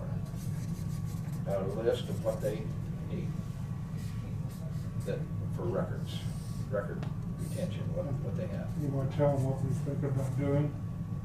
We've got to scan everything in the future. Well, what I'm saying is, just what Tina said, because when we started that building over there, I was still looking at that building over there with all that stuff upstairs in order to make room for that. And it is gone, I know that for a fact, but I didn't know where it all went, whether some of it was kept or not, I didn't know that. So, I'm just saying, an up-to-date list would be good for all of us to know. Well, like Tina said, they're gonna have to have it in order to do an RFP, so they can give us a quote on a firm to digitize. Yeah, I don't They think have your to have departments are gonna be able to go in and count pages, or, you know what I mean, there's Yeah. nobody But has you time can give for a that. space, so like, You could say, we have these old books and they take up this much room, Right. and, you know, what is it? 20 boxes or something. yeah, you can count ceiling tiles and tell the size of the room. Our storage room is this, you know, these are 4 2 by by 8. 4. And, you know, just count the room, because that'll give you some sense, right? Like this vault over here, however big that room is, and it's stacked from floor to ceiling around the perimeter, right, with these Cookies. types. I don't think I'd be Right. specific. Like, Exactly. we have vital statistic books. Right. We have boxes of whatever, Yeah. court records. We have, in the police department, we have every ticket copy we've ever issued in the history of, you know what I mean? Like, whatever it is, because then that gives you a sense of what are the retention rules, right? What are we looking at? And if we put all that together, is it the size of this historic courthouse, right? Or is it the size of 10 offices, right? Do we want to make room for 10 offices by getting rid of this stuff? So it just gives you some perspective. You won't have details, nor would you ever, but they can give you a sense of how much space this is taking up, and it'll add up quicker than you think. And where is it? That's important too, especially if you're trying to analyze space overall. That's helpful. I don't know how many buildings the county occupies and has storage in, but that'll help give you some sense of that direction. And the answer to your question is yes, we should be telling people, you know what? We probably need to figure out this whole storage and digital thing. We want to know what it looks like. We want to know, so we can help, right? So we can help. And there's no sense in building something if we have space that we could potentially utilize right now, right? We still may need a building, but it may be for different purposes. So I think it lends itself to some good discussion. Is that step one for records and retention? I mean, to do something like this? And you might find at the end of this conversation, this exercise, it's not where you want to go, right? Or the firm is too expensive, or it's too much to do, right? Or you don't have the budget to do it. Yeah. But until you know, Yeah. you don't know. Yeah, yeah, I think that's a great point. And I will, and you spent a lot of time on that. I think we've spent a lot of time talking about a lot of this stuff.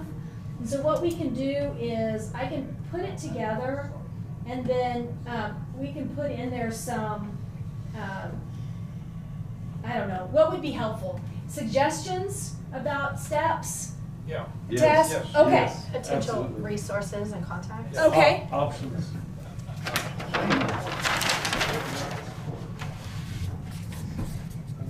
Wrap it up. Need to pull them back, throw it against the desk.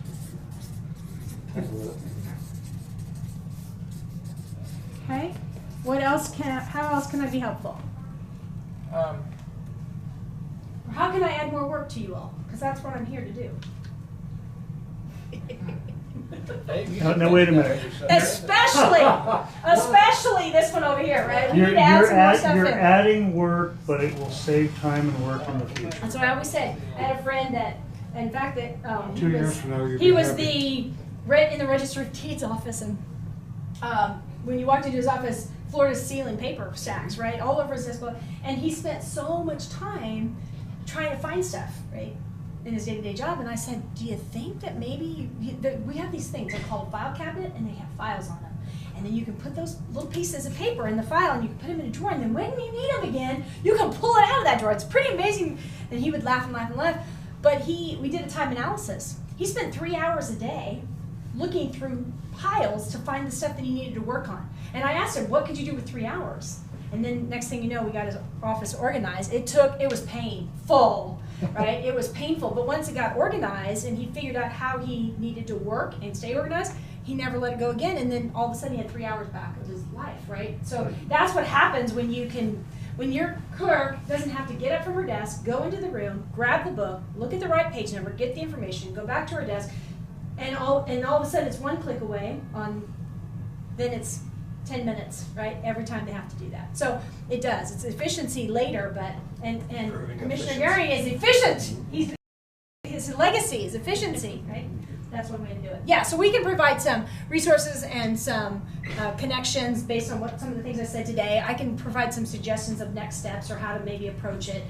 You can talk about what can be done in tandem. I'll put in what can be done in tandem. I think you just need a lot of information and data right now so that you can make the decisions, because some of your decisions are big ticket items. Some of your decisions are going to really have an effect on the community, right, based on history, and we want to make sure we do that right. What else? What else can we do?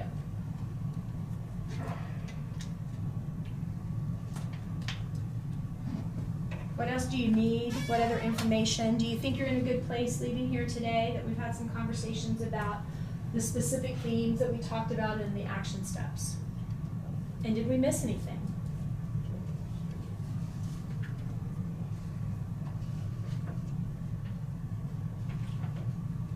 Because I can tell you the things that are attractive are I call them the sexy projects, right? When you can build a jail and you have a big ribbon cutting and everybody loves it. And it's the gosh, how do we work every single day to deliver services? That's really the heavy lifting, and it's the staff, keeping the staff, right?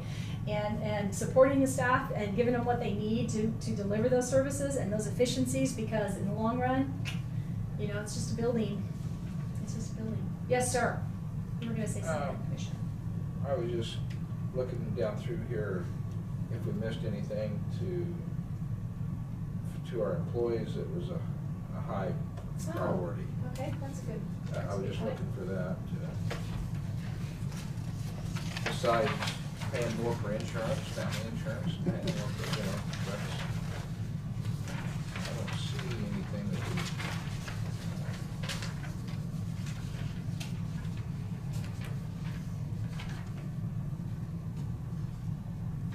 Yeah, when we themed it, we got pretty close.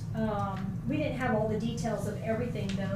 That makes a difference. So, what we did well, what new opportunities. So there's a portion in that file that says what are new opportunities that should be explored.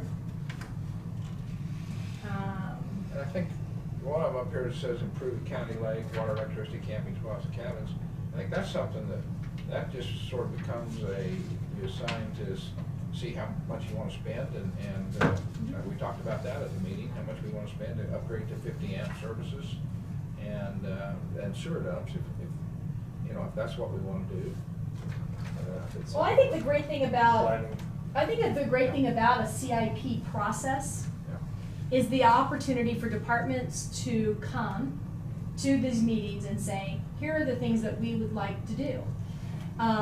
And on a regular basis, and if it is improving electricity or building the cabins or whatever it looks like, they have an opportunity to talk about what that looks like, and they have an opportunity to then base it against the criteria that's established, and base it across the other wants. Because as a department head, I was the most important thing, right? What my department wanted was the most important thing, but I didn't have the tandem. I didn't know everybody's projects. I didn't know everybody's needs. So that's the other thing that the CIP process does is meeting to talk about what everybody's needs are, and then you can say, oh gosh, you're right, you know, it's probably more important for the ambulance to be updated than me to get my double monitors on everybody's, you know, whatever it looks like.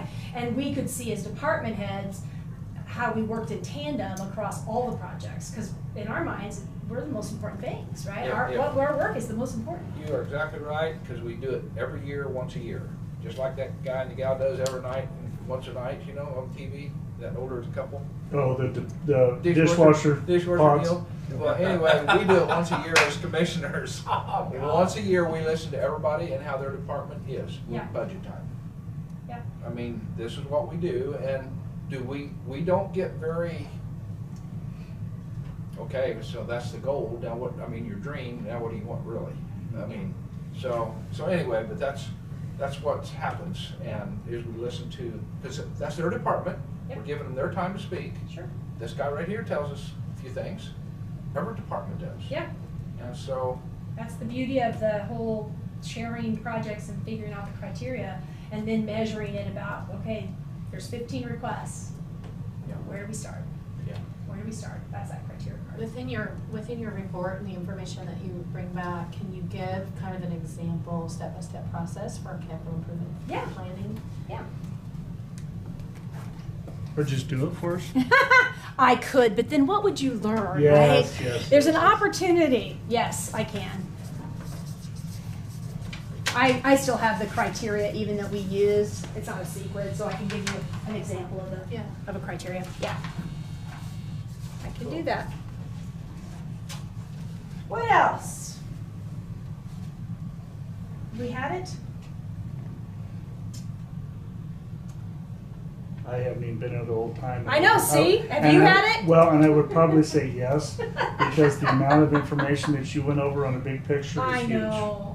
You guys But- are great. You see, you communicated too much, and then we had to Well, address but it it's, all. and- that's what it's Gosh about, darn but it. it's just, yeah, they say that your mind can absorb as much as your rear end can stick, you know, so, but. Well, and you guys have, you know, this is a great opportunity. You're coming out of like you said, a little bit of a storm, and now people are talking more, and boy, did they talk, right? We talked a lot. They gave a lot of ideas. We narrowed down. We had a lot of good conversation here. We got on the circle, we got off the circle, we got back on the merry-go-round, we figured out how to do all those kinds of things, and then we got to the point where what can we really do? And when that reality sets in, it's like, okay, we can digitize, right? We can have out of all of this, we can do that one thing, which will lead to other things, by the way. But anyways, yeah, it's overwhelming but you gotta start someplace, and you brought me here, so that's a start. Second thing is your department heads and everybody engaged, that's the other point. And then we narrowed some things down and at least have something tangible to leave here and start with. Because I think once you start having that conversation, then you're gonna have all these other priority conversations, because I don't think they're gonna go away. I just think it's about how you manage them. Yeah, for sure. Okay. Dave is the one that really fired us up here. Come Oh, on. Dave's the I'm the new pride. guy, so You're I the new can- guy, you might as I can- well. yeah, Right, you might as okay. well. So- He's still in the honeymoon stage, so I He got wants change. Is that good? That's been good? That's all right. It's an So- opportunity. It's an opportunity. It's an opportunity. That's right. That word keeps coming up today. Yes, it does. Opportunities. So we've taken a step. Yeah. And now if we follow through on that step and start following through on some of these things, we start a new pattern. We start a new pattern, we keep moving forward, keep Yeah. working away at it. Yeah, I think what's great about these sessions is it just gets you thinking differently, right? Than maybe where you were. You might think, oh, well, this isn't so bad, right? Or, oh gosh, we've never talked about this. So Well, it's at least a way to communicate. And you come into a regular meeting, well, you focus on business of the day. It's not You don't easy. have time to think No. about what's really going on, what we really need to do. And I guess I'd like to say that you talking about these patterns and stuff like that, I think that will help those meetings as well. Yes. You know, that you won't have as much to talk about, or as, Yes. whatever the case may be, but yeah. Yeah, workshops are great because you can have some really in-depth conversations that you can't always get to at the bench, because you have so much other business that you have to address, and people want to leave. You have your meetings during the day, so you're Yeah. lucky, because there's a lot of have midnight. And they're telling me, "Oh, we're going until midnight, 1 o'clock." And, yeah, so and you know you want to do Haven't the got there yet, business. but- You know, you want to do the business. Something else that you can potentially Uh-oh. start doing now Here we go, I'm writing it down. Oh. Here we go, here we go, she's got it. She's got it, she's got it. Smile all day. Yeah. She's thinking while you're wait a weak, minute, wait a right? minute. I've been got trying the to be meeting here quiet now. over here. Tina, go right, you've got the floor. Oh, listen, here we And go. so, go right ahead and just speak your mind. Okay, well, just, talking about telling our story, something that commissioners and department heads could start doing immediately would be, if we develop something where once a week, we have somebody assigned to say, here's something that's going well in Marion County, could be in your district, a positive thing. We could even do a little video of the commissioner talking about, something great that's happening in their district, or even just current events, and share it on, the county clerk Facebook and the other departments' Facebooks. You can have department heads give little blurbs about, this week, this department head says what is going on in their department. Even if it's not, hey, this is a great thing that's happening, even just saying, here's what we're doing. Education. Yeah. I think Tina just volunteered to lead that, is that? Oh, anyway, Well, just And kidding. you're the first Just one on kidding. the list, Yeah, there it's you go. Hey, I already You start. have a Facebook account for Yeah. Road and Bridge, so. I was, Those videos are so powerful and so quick, Yeah, it's easy, and and it's personable. It's instantaneous communication. It is. They can be duplicated too, that's the other thing. Send them out everywhere, it's great. Yeah. Along that line, one of the things I had talked about even before I ran, once a month, there could be a press tour with the department head through that department, and you could tell their story, because that's one of the things that's been really impressive to me, is talking to each department. It's just amazing what goes on in every department, You need to if you hire- could get the positive spin on that. You need to Yep. hire somebody that just is a younger kid, make a position for just the Facebook, Twitter, Taper student. and just, I'd get some students from Tabor, or I'd go to the high school and talk to somebody who might need a Communications. project or need a class what were you deal gonna or say? anything, yeah. I didn't think you finished. Smile. I don't know. Look at that smirk. She's gonna video people, she's Hey. gonna take pictures, she's gonna release it. I think that's great. I think you have some people within the organization that could potentially be good at helping to get that message out. It's not something that would be a primary focus of their job all the time, but, maybe 2 hours a week, they can work on those kind It of doesn't have to be projects. professional, but we got Yeah. some salesmen who make their own little video about once a week, and people look forward to how corny they were, Yeah.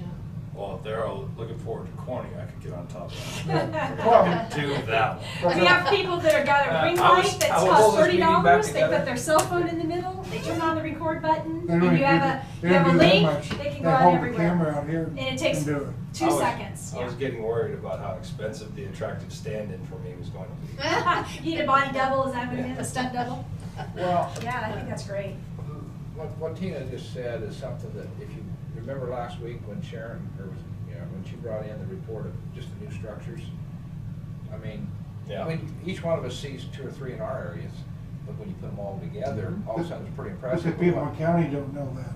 Yeah, I and mean- so that was, Most people in that town was don't know really that. trying to Yeah. just tell us, but yet it was tooting that department, letting us know that, what you're saying. What they're doing, Yeah, yeah, what and they're how, doing. what Yeah. kind of things they're working on. Well, I think what I was gonna say, Jonah, was you could even do some surveying within your district and just find something that's positive that's going on, and once a month, we just do, get more information on it and let a community member talk about something positive that's happening in their, community, or, it doesn't have to be even within a town or anything. Once a month, Yeah, once every other month? well, however often you say. What do you guys think? Yeah, once a month at least. Do you think once a month is too much, or for right now, or do you think once every? Once a week would be great. Jeez. Wow. Yeah, I People- just, I'm People not don't get on- nice. I don't go everywhere in the county. I go most everywhere. I mean, people get on Facebook 6 times a day, a lot of people. Well, and we could, if the commission wants to do something like that, it would be pretty easy just to put a general message out there saying, hey, the commissioners would like to know what kind of positive stories are happening in Marion County, And, you know, we might wanna feature something that's happening in your area. Oh, that's you what know. I'm thinking, either that and or the departments, either one. Yeah. No matter what, just something So, positive. I mean, some of those things, you can start changing the perception pretty quickly if you just do some little things. Like it. And you don't have to be on a regular schedule, this when it happens, you can do it too. I mean, You can pre-plan too. I mean, you can put a whole bunch of videos together that are general information ahead of time and then just release them if you don't have something else going on that makes it Job easy. skill there. Those videos are just so short. Attention spans are short, right? 30 seconds, 1 minute maybe. And they're fun. They're fun. Yeah, it's just, I think that's a great idea. you guys are forcing me into TikTok, and I swore I'd never do it. Well, it's just like PowerPoints. Stick to 8 to 10 slides. That's it. Oh, yeah. Short, that's all sweet, we to the do. Sorry. point, Yeah. because after that, you You start want 'em to losing read it. people. Yep. Whatever it is, you want them to read it and you want them to view it. If it's too long, they won't do it. They'll move on. So, yeah, perfect. Because there's lots of good stuff happening. Right? It's not just events, right? It is educating them, like you said, about civic engagement and what you guys do. And before you came to all the departments, you had no idea what a county does and to what degree. It's amazing. Amazing stuff. Gosh, we've solved all kinds of problems and it's got all kinds of solutions here. We didn't even have no coffee. didn't even have coffee, you Normally still it's did. gotta be 3 o'clock at the coffee shop. You'll hear how to solve all the problems. Well, that's what a lot of communities said. If we meet at the Dunkin' Donuts, you don't imagine how much business we can take care You of. can record that once a week. There you go. Wouldn't that be fun? Well, I guess something that's happening to me right now is something that, well, I don't know, 2-3 years ago, we got a letter in here and Tina handed it to me and said, Randy, how do you want to handle this one? This was about Dollar General and Peabody. They were looking for some property at that time. So, long story short, going through that process, seeing Dollar General built, seeing the city of Peabody adopted, seeing what it's done for the city of Peabody. Okay, so that was a great thing. I really liked that. Well, then I just happened to sell a car wash here lately, and I happened to be to a Family Dollar. And I'm hearing the same comments from the negative people then. They're negative again about a Family Dollar going in. And I hope in 2 years from now that I can say something positive about the Family Dollar going in at Peabody.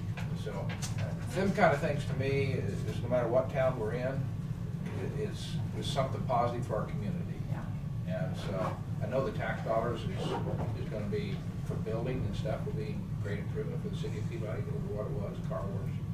And, so I just hope that we can do some things like that in every one of our towns in our county. I appreciate stuff like that. When I fly down to Peabody, I don't have to drive all the way back to Hillsborough. If I just need to grab something, whether it's a little piece of this or a little that, nobody really understands how much that convenience really is worth to them, even if it's not in their town. Telling those stories are important. What they look like. Yeah, Okay. something. Peabody 2 or 3 times come back from Wichita. Right? If I need toothpaste or shampoo. Yeah, yeah. And you don't have to go all the way through and just stop here. Yeah. I'm thinking about that, you know. Yeah. The convenience. Well, Paula, I don't know where you're at, but I'd personally like to thank you for spending your time with us, leading us fellers down the road. And, I think I got a lead too, so it's okay. well, but, Thank you. you know, I think every one of us have picked something up, and I think we just need to sort of, and we all want to work as a group here. Yeah, for Yeah, sure. Trish. Work towards doing things the right way. So that's my final comments. Does any of you have any comments to follow that? That's been Would you like very, to see? very interesting, educational. Good. Thank you. You're welcome. My pleasure. Yeah, thanks. And a year from now, I'll be back and I'm gonna call Tina and I'm gonna say, how's that digital project going? And I want to see the videos, so don't you think I won't follow up with y'all, so. Okay, that's better- cool. Better do some work, And then maybe in a year and a half, we'll have a vote and you'll have an administrator in Marion County and I can come and meet him. That'd be cool. Perfect. I mean, you know, and I think we gotta figure out just how to go about some of the projects. Ah, absolutely. Tina, do you have any final comments? No, Thank you for lining this up. yeah, you're welcome. First I thought he said, thank you for lying. No. We're still on camera. Yeah, I know. Well, motion to adjourn the meeting. If everybody's done. Hillsboro's having strategic planning right now. Really? Yeah. Good deal. So you might just stop in and talk to Matt. I'll go talk to Matt. He's Yeah. probably cooking something up. Yeah, he's getting loaded up with all the lead positions. Oh, You know, this needs to be done. yeah. His name is lead on like everything. He's a doer. Well, I think I have a motion on the floor to adjourn. Do I hear a second? Second. Second by Jonah. All those in favor say aye. Aye. Aye. You too, Bryce? I thought you was gonna say something. I'm here more for, 4-0. before. Support. Just to support and That's right. information. I love this kind of stuff, you know, so.